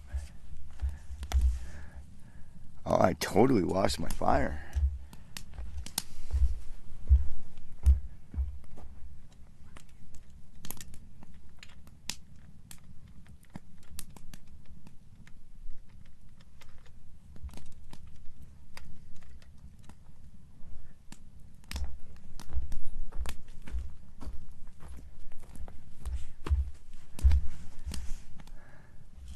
That might be it, right? Sort of. Wasn't as good as the first setup I had. Oh my goodness. Oh my goodness. Such drama. So much drama up here at Destiny's Haven. Happy Easter, everybody, again. If you're just joining the show. Chinta, what can we call you? Chinath. Chinath. We're going to call you Chinath. Tell me if I'm pronouncing that right. Xavier, I'm coming. My little handsome boy with his brand new sweater. I look so good. You're right in the square of the shot, Xavier. You're right in the center of the shot. Xavier Fox in the house. Xavier Fox in the house. Right there. Cutest puppy in the world. Xavier. Xavier, you sit right there, man. You're my good luck charm. They say that everybody loves little dogs, man. Is it true? Oh, Bruno's always the instigator. Yeah, well then Bruno can come in. He's my big giant being a doofus. good boy. I don't blame you. Nope, easy. Stop right there. That's it. Good enough. Yeah, Zen like now that Sander Bay, really for hot. those who are new to the channel, his name is Xander, and then his middle name is Bay, which is actually the meaning of that in Appalachian is boy, so it's basically Xander Boy, but Xander Bay. So yeah. The Spice Coin says, I want to learn more about being a wandering mendicant. A kusal. Maybe I'll email you. I'm planning on renunciation and wild meditation. I'm gathering my teachings. Well, that's wonderful, Spice Coin. I will encourage that. I'll give you all the tips and tricks I can share with you. Please do get an email to me. It's at the bottom of the description of every piece of content I put out, and my channel as well. Description at the very bottom of all of those things there is an email address, and you can get up with me that way, and I'm pretty prompt about answering most times, and so yeah, email me anything that you got on your mind, and be as detailed as you want, and I love email, guys, so send me an email. And I will be back. I'll be back with a live show as quickly as I can figure out what I want to do. But I think it'll involve a lot of exploring do-it-yourself Buddhism, like Buddhist practice in a solitary situation is what I predict it'll be about. And so we'll probably be doing, shows on anything, really. I mean, scripture, different practices, doing different rituals, such as blessing of the animals, blessing of the prayer flags, that sort of thing. You can look for a lot of that type of content, and then these shows will become, I believe, more what I like to call armchair podcasting, where we just talk about different Dharma topics every week and just basically visit. This show is more about visiting and community than anything else, really. And just having a nice fire and sitting and having a chat, visiting with friends on a Saturday night. So that aspect of the show, I believe, that sort of underlying culture of the show, I believe, will be there as well. So I'm just getting my thoughts together on how I want to do the next one. But a few weeks, and I'll have something together for you guys, and look for the announcements on my socials and here on YouTube to announce. And it'll be exciting because I will miss you all. During even that few weeks, I will definitely think about all of you and miss you, and I'll be very anxious to come back with the next show. Yeah. But for those just tuning in, this is the final episode of the Live from the Hermitage show, episode 21, and there will be no more after this.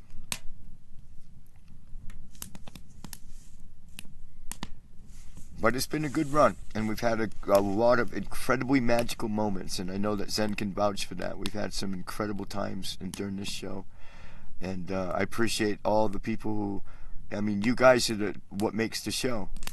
A stream is nothing without the people who tune in. Literally nothing. So, I really appreciate all of you that have been here to so many episodes, and so many wonderful moments, exploring so many wonderful topics, wonderful interviews with people. And we're going to, the next show will have all of that probably too in the mix. So, and I believe maybe I can even step my content up a little bit at some point, so. And Zen just shot the link to my book at Barnes & Noble. You can get it in print or ebook at Barnes & Noble. And if you tell your local Barnes & Noble to put it on the shelf, they'll even do that. So don't hesitate. And if you buy one, please give me stars. I think there was somebody earlier, I'm sorry, I forgot who it was, who bought my book. Please go back and leave some stars for me, because, I don't get many stars. And so I'm not even going to demand 5 stars. Just leave even 2 stars would be better than no stars. So, and if you're if you're renounced already, if you're a monastic or you've renounced or you just don't have any money, send me an email at that same address I've been talking about down at the bottom of the description of this video. Send me an email, and I'll send. You don't even have to ask me. Just say I need one of your books, and I'll send you right back a free copy, an ebook copy, right away. And it's Creative Commons, so if you already have an ebook copy, sharing is caring. If you know somebody who can benefit, just pass it on. That's what the Creative Commons license is all about, and that's the kind of book that it is. So that's the scoop on the book. Please do support, because my content is my living. It always has been, and it will continue to be. It is how I feed myself. So I think I will shoot the stream tips link right now, guys. If you would like to leave a stream tip, nobody ever has. Literally, you will be the first. You can literally be the first person to ever give me a stream tip, and it says so on the site. So I'm being transparent about it, because you can see that it says that on the website. So, and it's coming now. So yeah, leave me a stream tip, guys. Show your support for the channel, and yeah. So the content will continue, and it will be better and bigger and better than ever. Well, I think I reestablished that shot pretty good. That's not bad. It's not the shot I had, but it works.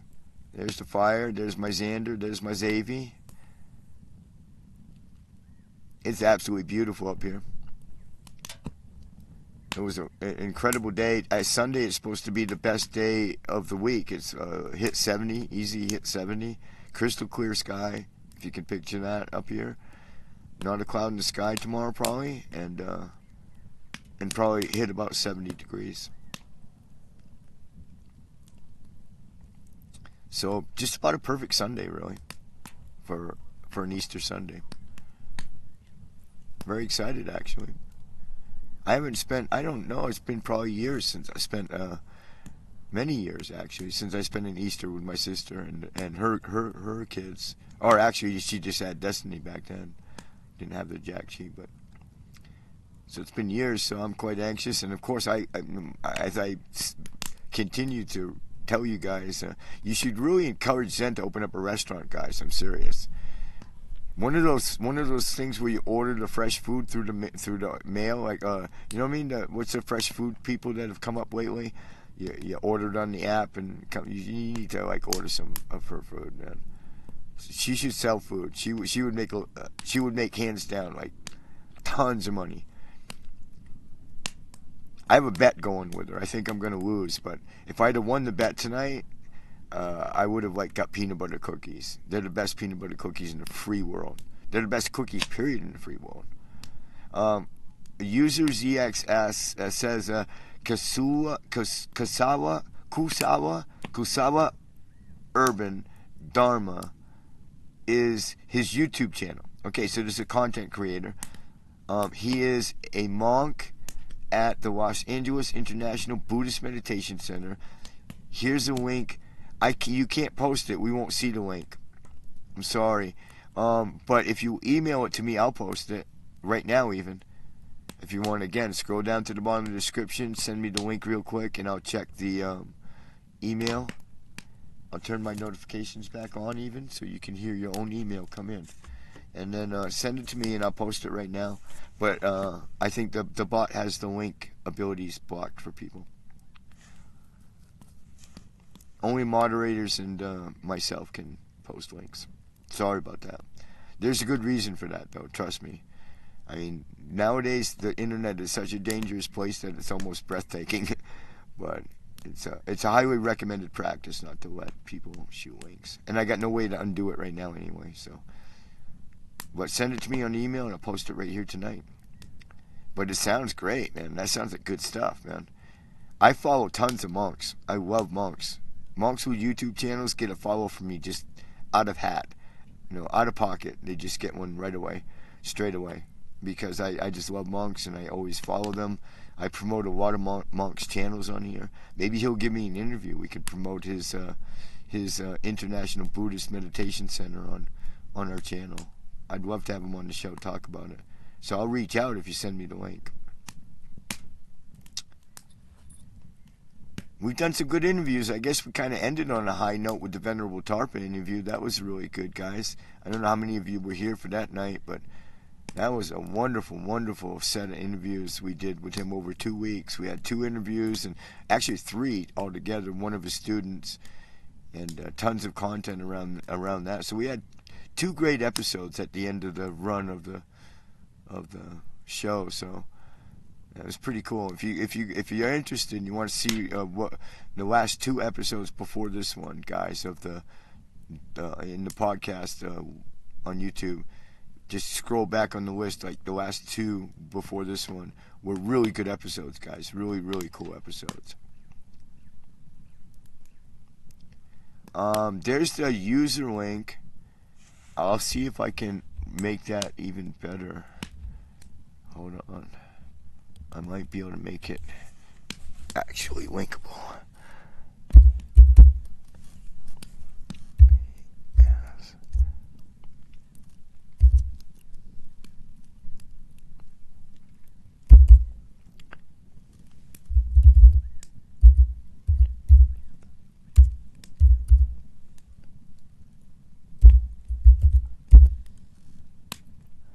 working on it, Zen.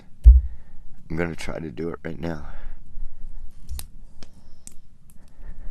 It's hard in the dark to type.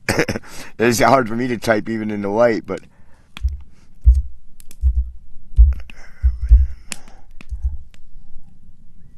I love the name, the channel name, Urban Dharma. That's so cool. This might work, guys. Pray. There you go. Try it. Try that, Zen, and see if it opens it. Might. So here's what user ZX is talking about, guys, and I'm going to open it on a... There you go. That one will definitely work, too. I got that link above, right? Urban Dharma. Yeah, mine should work, too. Both of them will work, guys. Both of those links there will work. So, yeah. I'm going to check it out after the show. Maybe we'll invite him on. We've had a lot of Buddhist content creators on our show, so one of them is for sure. I think both of them should work, to be honest with you, Zen.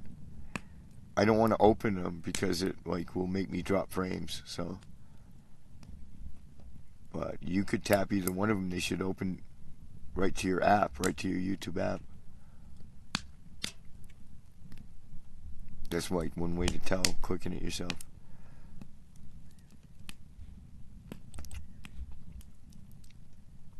We can go look at his channel too, guys. Hold on.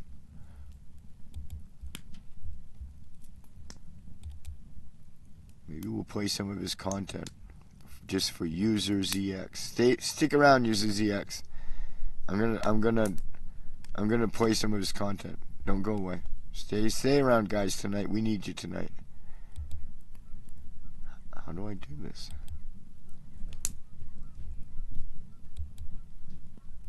I have to click it, huh? It's gonna make me click it. Alright, let's do... Whoops. No, that's not what I wanted to do at all. Alright, we'll try this, guys. Let's go to this. This.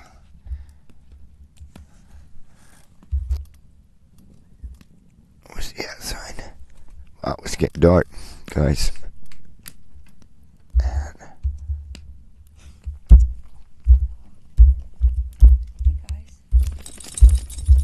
Oopsie. Casey needs it.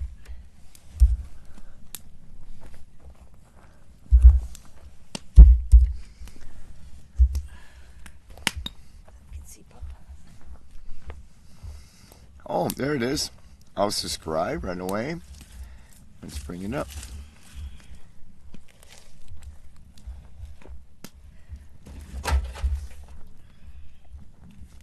So there it is. There is what user ZX was telling us about.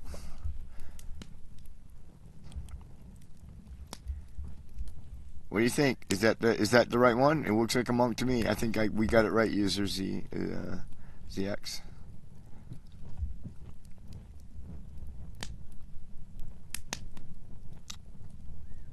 So let's look at some of his content. Let's see what we got here. The Keys to the Mastery of Life, a Buddhist View. You guys want to watch a little bit of this? We'll do it. Let's do it.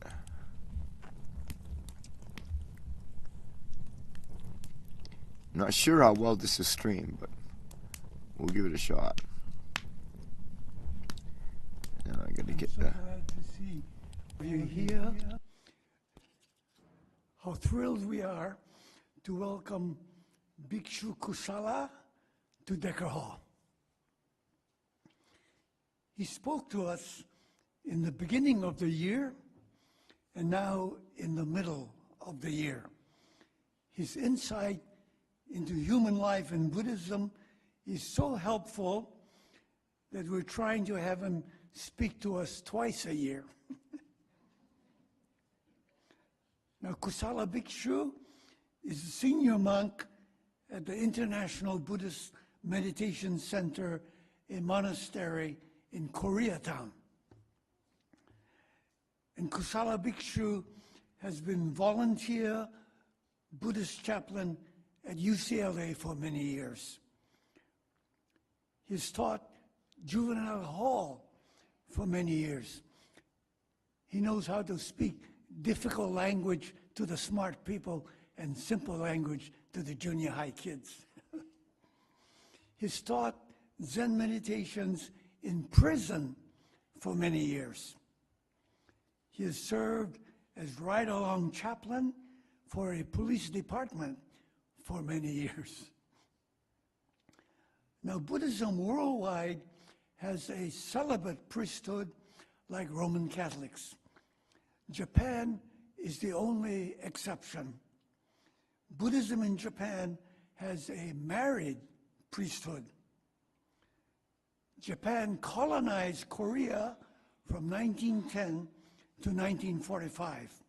So a small group of Korean clergy adopted married priesthood from Japan. But besides that small group in Korea and all of Japan, the rest, worldwide Buddhism, is a celibate priesthood.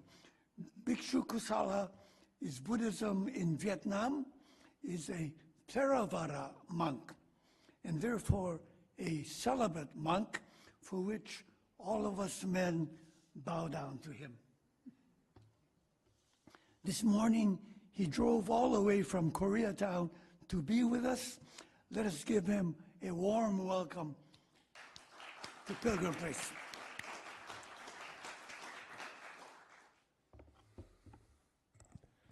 I've got to make a few corrections over that wonderful introduction.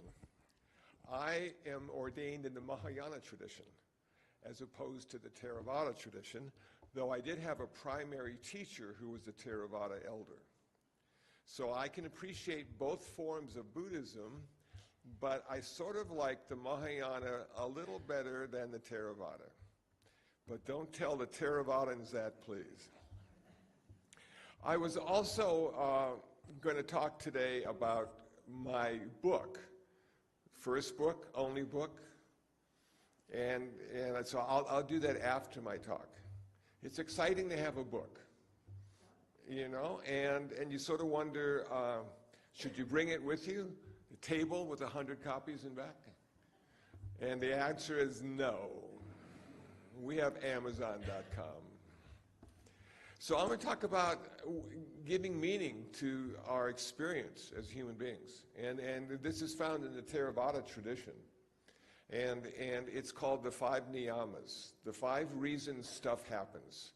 And when I found this model, I thought, this is so cool, because it sort of just brings everything into perspective without having to read 4,000 books on why stuff happens, you know? So lately we've had a lot of storms, you know, tornadoes in the Midwest, hurricanes on the coast. There's always forest fires in the summer in California and all year long in Canada. And it's just like all this stuff keeps happening. And I remember a couple years ago, there was a tsunami in Thailand.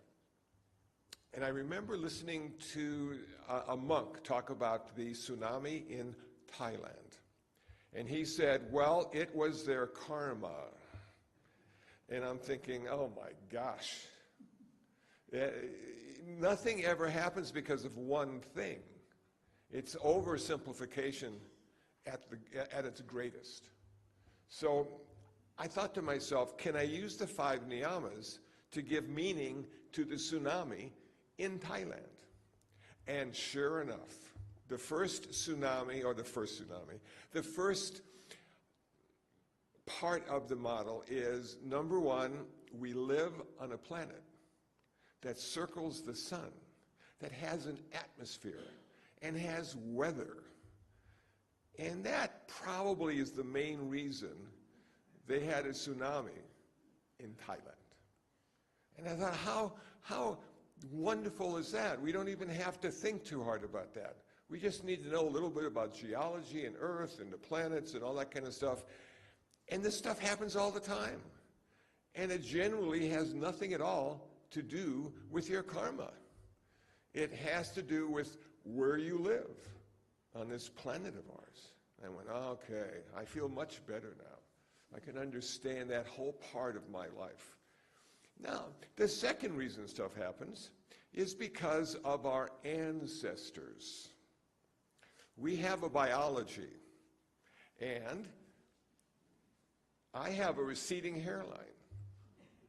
Now, I really can't blame the earth for my receding hairline, but I can blame my ancestors, and my father in particular, who gave me his receding hairline. So I don't have to think too hard about why physically stuff happens, why some people are tall and some people aren't, why some people have blue eyes and some people have brown eyes.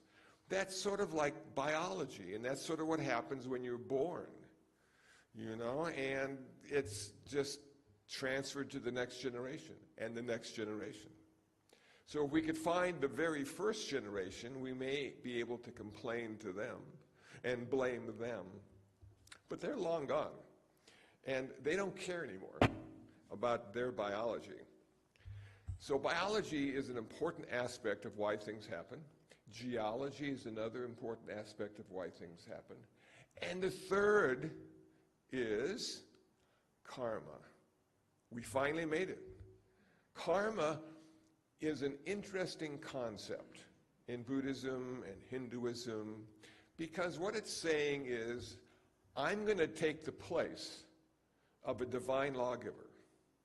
Karma now is going to tell us, if we do this cause, there will be a consequence. And it is a law similar to gravity. So we don't have to think that there's a divine lawgiver who doesn't like us and is punishing us for this or for that. We have to look in the mirror and say, what was I thinking? What was I saying? What was I doing? These consequences keep happening to me, and I can't figure it out. Wow. Well, when you become an official Buddhist, you start changing your karma. You take something called the 5 precepts, and I'll briefly talk about those, as a way of making your karma good karma and the consequences pleasant. Number 1, I will take the training precept, and I love the way they said it. It's a training precept. You're not there yet. You got to work on it. It'll come eventually, but it takes practice. The first one is, I will not take life. I will practice not to take life. Wow. Some people think that's really difficult, because it's so easy to solve a problem by taking a life here or there. True story. A few days ago, I noticed something in my room that wasn't there before. And it was a little mouse. Had somehow gone to the second floor of the meditation center and found its way into my room. I had a dilemma: how to get rid of the mouse and not take a life. So where did I go? I went to Amazon.com and found a trap, a non-kill mousetrap. And it wasn't very expensive at all. And it comes in multiple colors. So I ordered it and got it the next day. Amazon is just amazing.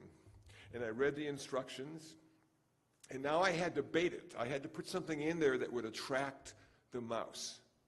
Okay? So I'm thinking to myself, what can I put in there? Should I put cheese in there, like all those cartoons back in the 50s? I said, no, he's going to want more than cheese. So I realized that I had a few pieces of my banana nut bread left. And I took a little portion of my banana nut bread and put it into the trap. 2 o'clock in the morning. It's rattling around. I said, I got him. I got him. And I went over to the little trap, and there he was. And he wasn't even eating the banana nut bread. He was just confused about why he was in this little thing. So now, the next thing to do is, well, what am I going to do with the mouse in my room in the trap? I took him outside. And in the backyard of the Zendo, we have a pond. And we also have a bird feeder, and there's bird seed all over the place, because those birds are pretty messy when they're eating their bird seed. I said, this would be a perfect environment. It'll have water, he'll have food, he'll have trees and grass and leaves and all sorts of things. So I let him go, and he just ran off into the night, 2 o'clock in the morning. I went back. I couldn't go right to sleep because I was wondering how he was going to do. Will he be okay? Now, the first part of I will practice not to take life is I'm not going to kill. The second part of that is how can I encourage life? How can I support life? How can I be nice to life? How can I be kind? So if we take a little extra time, we can figure out how to solve the problem without taking life. Except when it comes to humans. Humans prefer to take life of other humans. They might save a dog, they might save a cat, but they don't mind killing a few humans. And I'm thinking, what the hell is wrong with humans? We've always been that way, and maybe in the future we'll be a little different. So what we need to do until we become different is practice, practice, practice.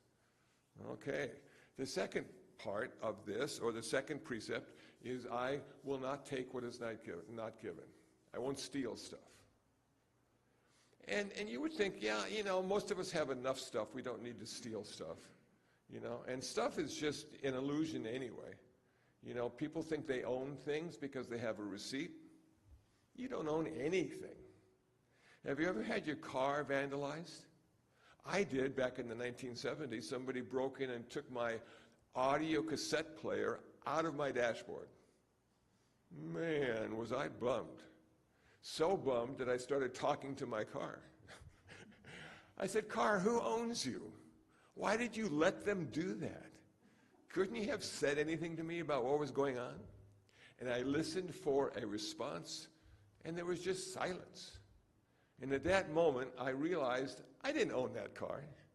I was just using it until somebody wanted it more than I did and would take it, or it would break down, or I'd see a new model that would just create desire and craving, and I'd want that even more. So I started to realize that this ownership thing is just a way to keep the economy going. And most of the stuff we have, we don't need, we just like. And going, okay, here we go. Third one, no sexual misconduct. Man, this is a tough one. Because, sometimes it doesn't seem like sexual misconduct, but it could be. And so how do you guard against that? How do you live a righteous, wholesome life when it comes to sex? It takes a lot of practice. You got to figure out why we have sex in the first place. It's to have kids. We got 8 billion people. We're doing really good when it comes to having sex. Some people have 2 or 3 or 4 wives at the same time, just because they want to have 3 or 4 wives. I've never been married. I'm celibate. I am happy because of the simplicity of celibacy. I don't have to go on dates. I don't have to, be overly nice to somebody because they are of the opposite gender. I can just go, hey, how's it going? I can see people and have an honest, wholesome relationship without any overtones or undertones about what I'm really after. I sort of like that. And now that I'm 75, it doesn't mean anything anymore. I'm just happy to get up in the morning. I'm not trying to be desirable. I just don't want to be repulsive. It's that part of my life now. So it's working out okay. Not having an ex-wife or 5 children or whatever it is. I have cats. I have 12 cat colony I take care of. Feed them every day. They're my buddies. They're my children. They don't know it, They never say thank you, but they always show up for the meal. Okay, now we go to the fourth one. The fourth one's about talking, which I do a lot of. It's about speech. It's about wholesome, kind speech. No false speech, malicious speech, harsh speech, gossip or idle chatter. I don't know if you've ever watched TMZ, but it's a fun show to watch. It's just full of gossip and idle chatter. There's no value whatsoever. It's just a waste of a half hour, which sort of reminds me of the rest of the world, gossip and idle chatter. But can we speak when we have something to say? Can we speak when what we say and makes people who listen to us feel a little bit better about themselves? Can we do it that way? And that's what clergy do. You know, in all the varieties of clergy in the world, they're good speakers. They've got great stories. They want to be helpful in what they say. I like that idea. I try to be helpful, but people always have questions that I have no answer for. So the only answer I can give them is, don't know. And they go, why don't you know? Don't know. The older I get, the less I know. And I'm happy with that. At some point, I won't know anything. And life will be just fine. Thank you. But until then, I have to know stuff. I just got my driver's license renewed. Now, in California, you have to take a test after a certain age, I think. So they said to me in an email, I just love, technology, we have to give you a test in order to give you a renewal of your driver's license. And you can do it online. And it's called a no-fail test. I said, I like that idea. A no-fail test. How does that work? Well, I went online, and they give you multiple choices, and you did this. And if you miss one, if you get it wrong, they let you do it again. And if you get that wrong, you get to do it again. And out of 3 answers, you figure one of the 3 will be the right answer. And when you get the right answer, the test says, congratulations, you got the right answer. It really makes you feel good. So I passed the no-fail test and went down to the DMV of my choice, which was in Culver City. And I had all the paperwork from my test, and I had a number, and I had all that kind of stuff. And I walk up, and they say, what's your name? And da-da-da-da. And I said, we don't need it. We know who you are. I said, really? You know who I am? They knew everything about me. Sit over there and wait. So I had to get my eyes checked, had to get a picture taken. And I'm always a little apprehensive because I never look like I think I do. And so the woman behind the counter took the picture. And I said, how is it? How does it look? She said, it's perfect. Well, I got the license in the mail. It's not perfect, but it's not terrible either. It's just sort of an average picture, which I guess is good enough for a driver's license, So knowing stuff is important because we have a lot of stuff we got to do. But you know what? Knowing everything is not important because we never will. And sometimes we just have to let it go and concentrate on something else, like feeding cats, watching your breaths, doing the important stuff. Number 5, don't get high. Don't get high. Why would we have a precept that says, don't get high? The reason is because every time you get high, it steals your wisdom. You do say and think dumb things. And there's always that consequence because of karma. And you go, wow, okay. Now, I understand, I was watching the news this morning that in San Francisco, they were buying alcohol for people that drink a lot. The city is buying alcohol. I'm thinking, man, is that what it's come to? The city's buying alcohol? And then I thought to myself, all the drugs, all the alcohol. In the 1960s, we would have said, they're trying to control us. They don't want us to be free. They want us to be captive to our addictions. I'm going, you know what? There may be some truth to that. I don't know. I don't know. Is it easier to manipulate people when they're high and push them around and give them false information that they will believe because they're high? I don't know. But in Buddhism, we work so hard on getting the wisdom necessary to become enlightened, and every time we get high, we lose a little bit of that, or it prevents us from getting enlightened anytime soon. Because now we got other stuff to think about. So those 5 precepts, that's a way of dealing with your karma. That's a way of understanding there's a cause and consequence. Now, the thing that trips me out about karma is the connection between the cause and the consequence. How the heck does that happen?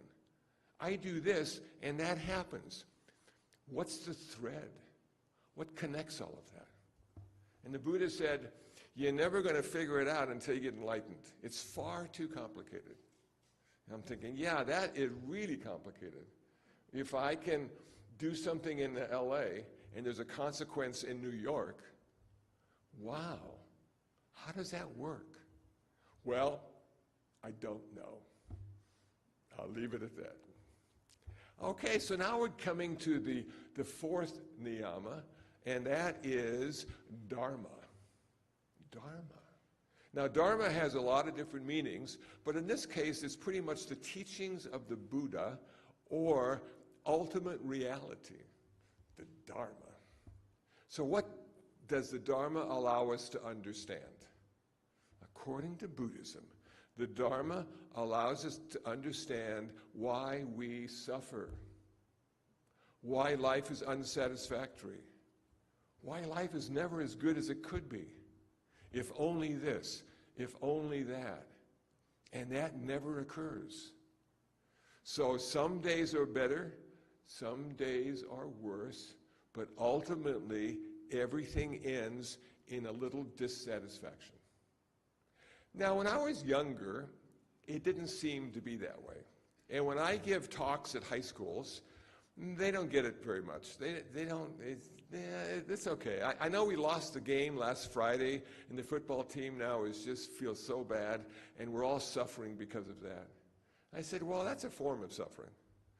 But how about old age, sickness, and death? Did you ever think about that? Well, in high school, you don't. In high school, you're much closer to birth than you are to death.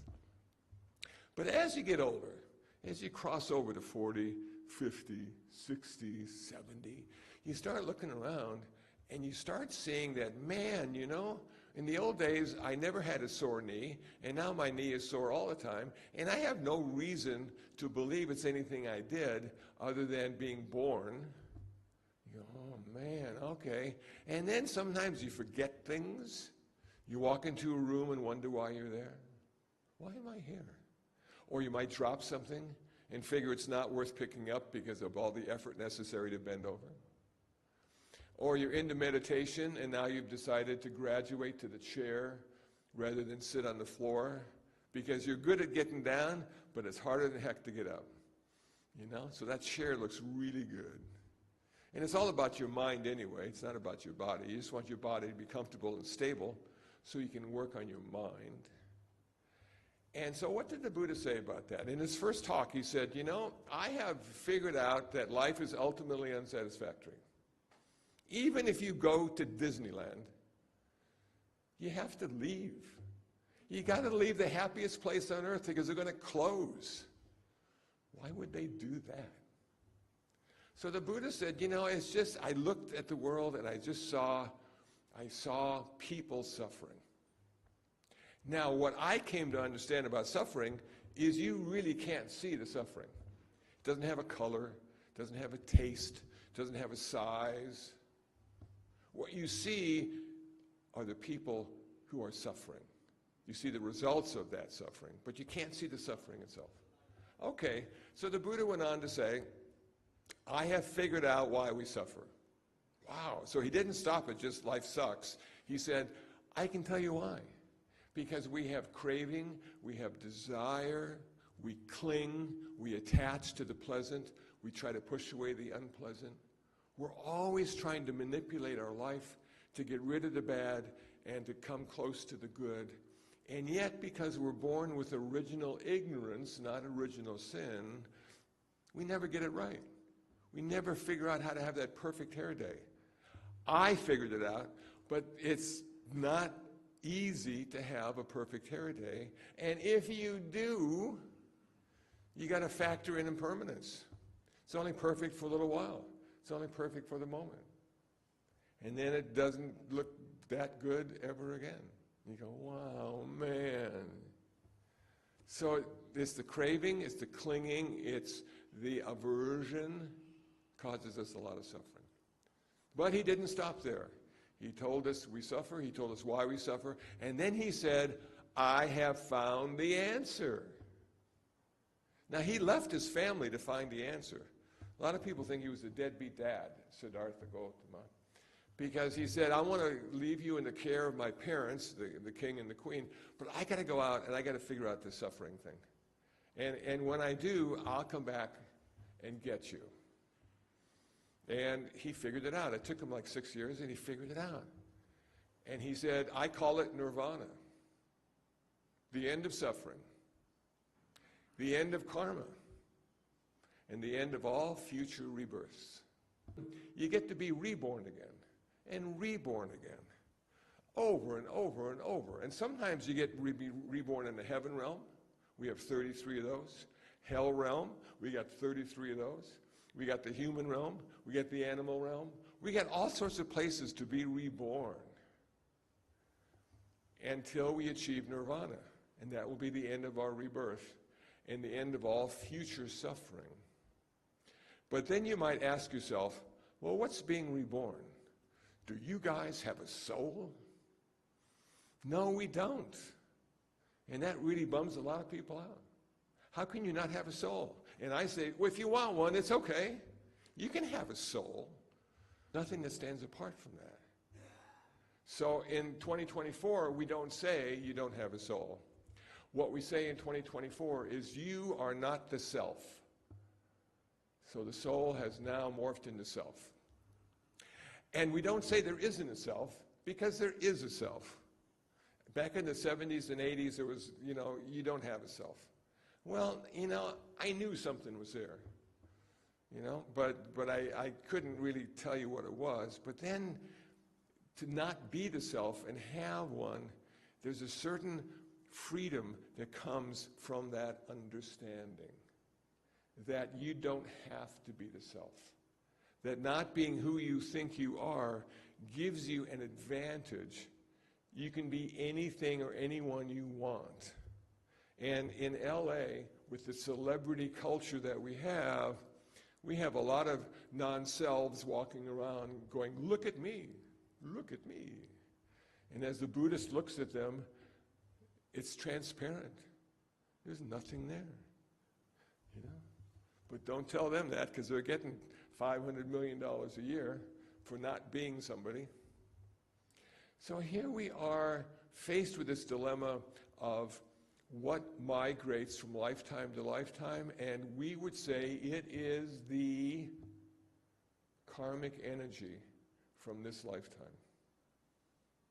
So think of yourself as a transformer, that every time you think, say, or do something, you are taking energy and transforming it into wholesome or unwholesome, good or bad, skillful or unskillful.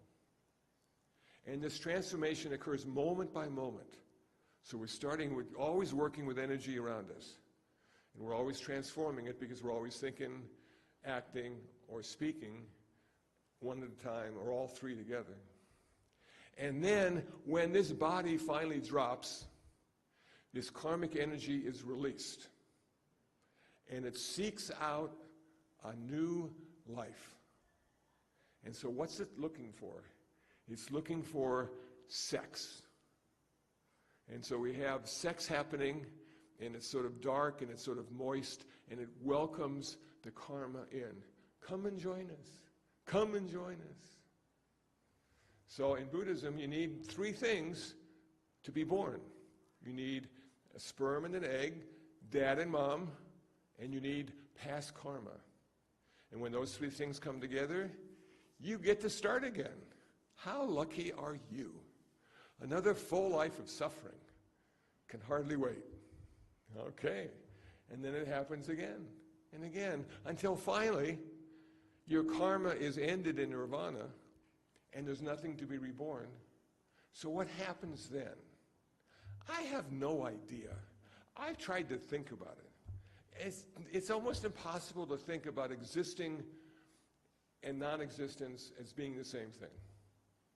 And it isn't non-existence, it's something else. It's something else. And so we have a little pond in the back of the Zendo, and for a while we had turtles and we had fish. Now we just have fish. And so I imagined that the fish would come over to the rock that the turtle is lying on and ask the question, what's it like to leave the pond? What's it like to not be in water? The fish would say. And no matter what the turtle would say, they couldn't understand because it was completely foreign to them to be out of the water. And that's sort of like nirvana for a person who doesn't know anybody who's achieved nirvana or hasn't reached nirvana themselves. What's it like to achieve nirvana? Do they have cool shoes? Is that one way to recognize that? Are they always kind and sincere? Do they only talk when spoken to? What's it like? And I don't know. I've never met anybody that's even been close to nirvana or enlightenment, for that matter. Now, I draw a distinction between enlightenment and nirvana. I'll share that with you. You can use it as a soundbite when people say, you know, I'm enlightened. And you go, really? And they go, yeah. I quit my job, and my wife is supporting me because I'm enlightened. I go, really? What is enlightenment? Enlightenment is the direct experience of the interconnectedness and interdependence of all phenomena. I'll say that one more time. The direct experience of the interconnectedness and interdependence of all phenomena. Now, there's this guy, and I wish I could remember his name better than I remember it, but Alan Lightman, I think Alan Lightman, Alan somebody. Okay, his family has a island house on a lake in like Minnesota. Okay, so one night, Alan, who is an author and a physicist, is taking his boat to the island house to have a weekend of relaxation. And for some reason, he looks up at the sky. And then he lays down in the boat so he can see the stars. And he had an enlightenment experience. He merged with the universe in that moment. There was no separation between him and the sky and the cosmos and the stars and the moon. It was all interconnected and interdependent. Changed him forever. He's on PBS. He's got some podcasts. He's got some YouTube videos if you're curious about him. He's a down-to-earth kind of guy that had a spiritual experience. And he likes to talk about it, which I think is really cool.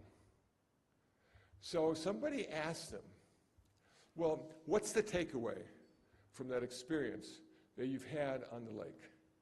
He said, it's all connected. Leonardo da Vinci said something like that too. It's all connected. And so the enlightenment experience doesn't mean you have achieved nirvana, but you've had a direct experience of the ultimate reality that you can't live in because our world is far too complicated. You need to think, you need to know stuff, you need to do stuff. But to have that experience, even momentarily, for a few minutes or maybe even longer, it will change the way you look at the world.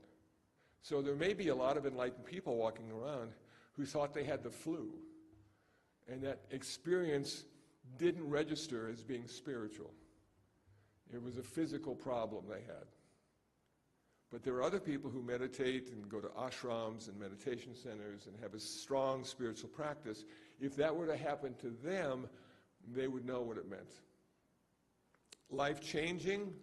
Yes. But you still have a lot of work to do in your life. Wow, okay. So that, for me, is enlightenment, and nirvana is the end of suffering, the end of all future rebirths because of the end of karma. So, and if you go to the Mahayana school of Buddhism, they emphasize enlightenment. And why do they do that? I think they do that because they have chosen the path of the Bodhisattva, one who helps all sentient beings end their suffering.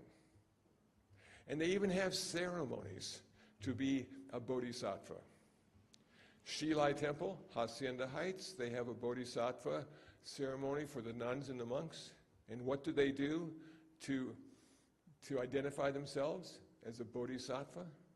They burn cone incense on their head. 3, 6, 9, 12. Little burn marks, little burn circles. And it doesn't go away. And every time they look in the mirror and they see those burn circles, it reminds them of the path they've chosen and the vows they've taken. So the Bodhisattva path is much different from the Arahant path. The Arahant says, if we have a chance to achieve nirvana, we're not going to pass it up. We're going to take it and become an Arahant, and then we'll help people. And the Bodhisattva says, well, before we become an Arahant, before we achieve nirvana, we're going to help people. Now, how long is it going to take to save all sentient beings from suffering? Forever. You never finish. It's one day after the next. Who can I help today? What needs to be done today? How many cats are hungry? We got to feed them today. And the thing about feeding cats and dogs, they always want more food the next day. What the hell's wrong with them? Aren't they ever satisfied? They're just like us. We like to eat every day too. But that requires a commitment. And I never realized until I started taking care of the cat colony what kind of commitment that was. And how much I appreciate farmers now that have livestock. They don't take a vacation. Their livestock needs to eat every day, and they need to clean out the yards, and they need to do this, and got to have the water change. They got to do all. It doesn't end every day, every day, every day. So the Bodhisattva looks at the world and sees the suffering and says, what can I do today? It doesn't have to be big stuff either. You know, I am lucky because I feed homeless cats. So I know I'll be doing one good thing every day. But some people don't know how to do one good thing every day. So they have to look it out. They have to search for it. What's the one good thing I could do today? And sometimes it's just listening to a friend talk. That they need a friendly ear. And that's the good thing you can do that day. Or you can buy somebody some food. That's a good thing you can do today. Or you can be kind to somebody. If you're in line at Vaughn's and the guy behind you has one thing, let him go in front. Mark that up as your kindness for today. You know? So it's an interesting challenge to identify yourself as either Mahayana or Theravada, and as an American Mahayana or Theravada, because right now we don't have American Buddhism. There's no American monasteries out there. I was ordained in the Vietnamese Zen tradition. These robes come from Vietnam. Have I ever been to Vietnam? I never have. I don't want to go. I want to go to Canada, where everybody is nice, and there's no graffiti, and there's no trash on the streets. I just want to see that once, to know it can occur and can happen. But, you know, it's just like, and we don't have our own robes. You see all these Westerners who have been ordained in a variety of Buddhist traditions, all wearing different robes. You know, and so somebody said to me the other day, well, what kind of robes are you guys going to have when you finally get your own robes? I said, we're going to have blue denim, and we'll be looking good. Maybe even a little Levi tag right on there, you know. So now the fourth thing is, well, how do you achieve nirvana? How do you end your suffering? The eightfold path. Right view, right intention, right speech, right action, right livelihood, right effort, right mindfulness, and right concentration. Those 8 path factors, in combination or separately, allow you to gradually become aware that you've always been there. You don't have to go anyplace. You don't have to go to an ashram in India or a Tibetan monastery. You don't have to do anything except work on your consciousness, because the idea with Buddhism is you're not transforming anything but your consciousness. You're going to be turning the greed into generosity. You're going to be turning the hatred and anger into love and kindness. And you're going to be turning your ignorance and delusion into wisdom. That's why you practice the Eightfold Path. And it's always practice until it turns into performance, and that's when you achieve your bodhisattva or your arahant designation. So the 5 niyamas, Eightfold Path, karma, all those things work together to give you meaning from a Buddhist perspective, to make sense of the world around you. And sometimes the reality and the insight gained from that can make you feel crazy. Like you sort of crossed the line into this neither world of, and you go, wow. But there was a famous Zen master who said, if you think you're getting crazy, you're not any crazier than you were yesterday. Don't let it bother you. So Chogyam Trungpa Rinpoche was known as spouting off crazy wisdom. He was the crazy wisdom guy, And so it's sometimes maybe being crazy allows you to be much more normal in a good way, in a wholesome way, in a positive way. I'm going to stop there and talk about my book. My only book, my first book, published last month. Amazon.com, Barnes & Noble, Kindle and Nook. You can get it. It's wonderful. I didn't bring any with me. I'm not going to be a book merchant. Next time I see you, if you have a book, I'll be glad to sign it. But the thing about the book is, it was myself and Rebecca. And Rebecca is a fascinating person who now lives in New York City. But for a while, she had sublet her apartment, and she was between jobs, and she had nothing to do and no place to stay. And she saw an ad that we had placed from the International Buddhist Meditation Center saying, we have rooms available. And she came by, and she started to meditate, and then she said, I think I want one of those rooms. Now, she had a yoga mat and a suitcase. That's what she moved in with. And so we got to know each other. She wasn't impressed with me at all. She said, this white boy Buddhism, I don't know. I don't think it, And then so I said, okay, that's okay. You don't have to believe or listen to anything I have to say. And then she found out about my community service. And she said, you know what?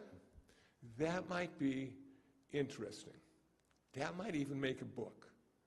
Because I don't know many people who are doing what you do. I said, well, okay, so why don't we talk about it? So we set up a little table on the porch of Kuan Yin House, and she would have her big cup of coffee, and I would sit there and she'd ask questions, and I'd reply, and then I'd tell her stories and that kind of stuff. And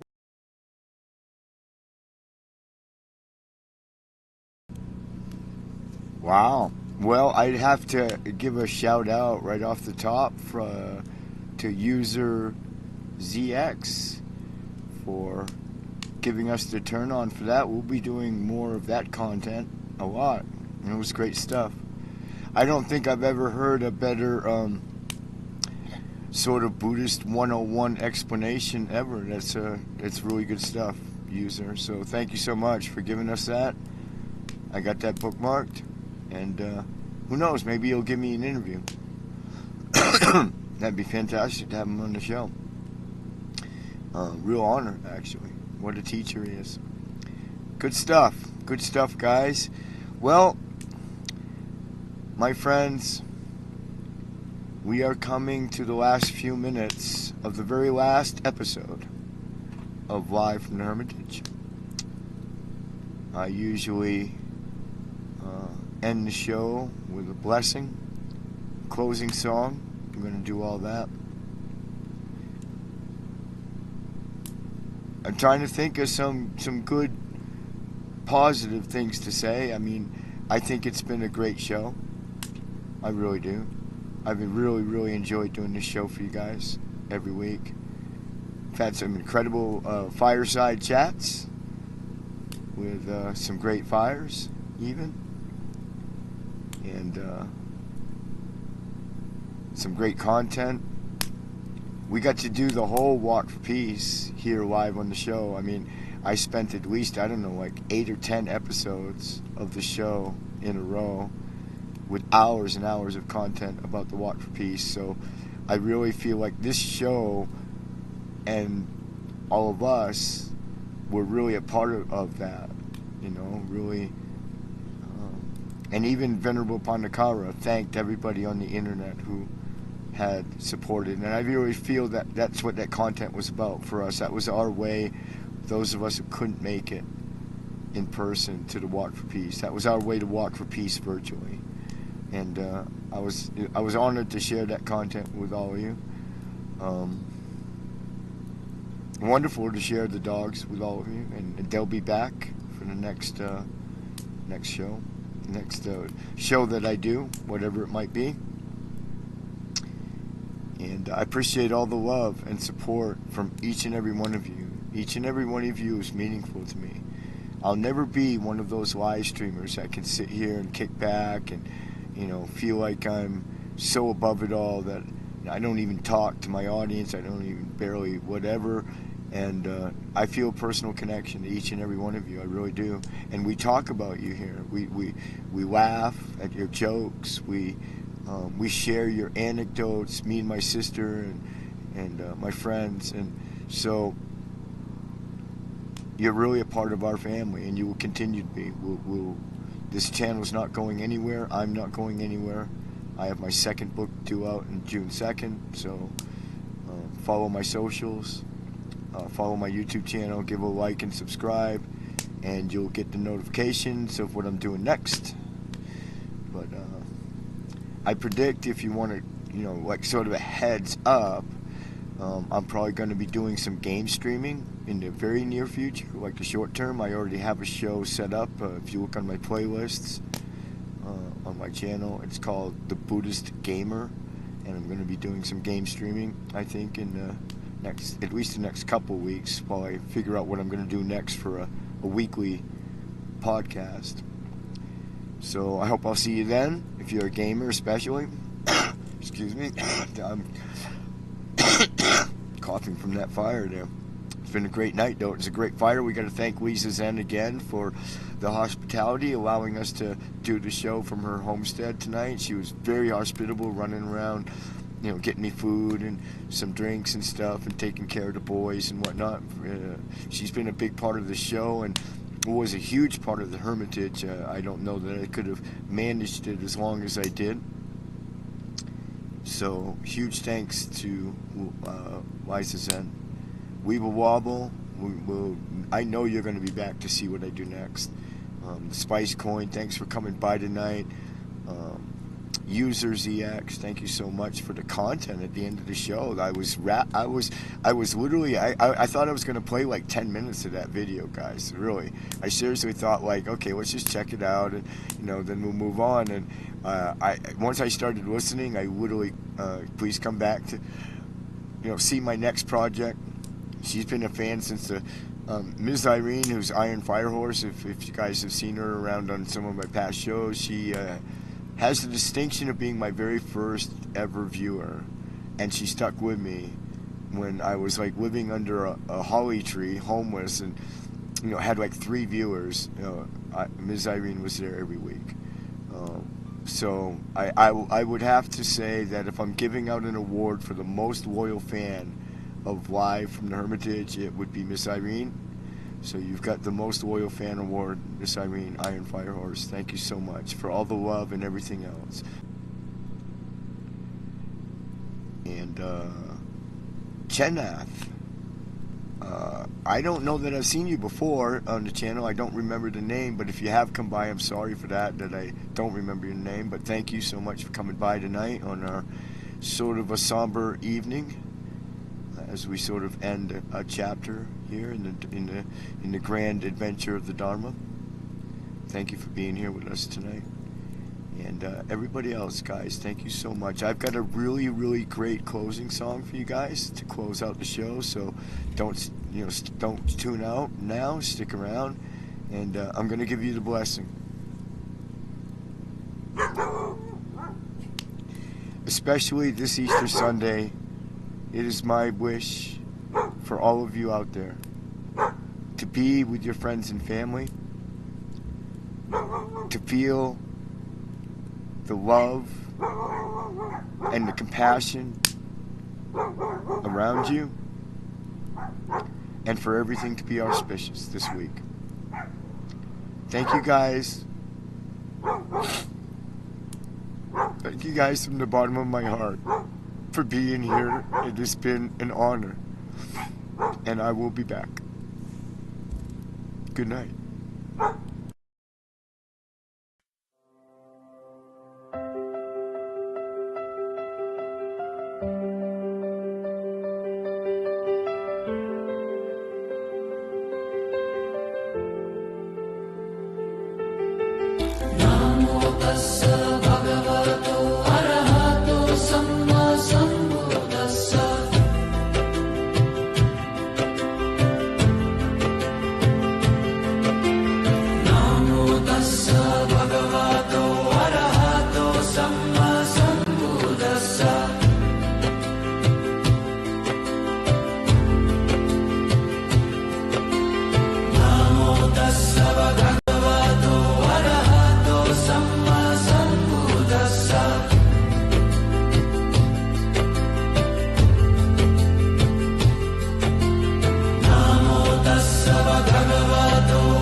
Bhagavato arahato samma sambuddhassa.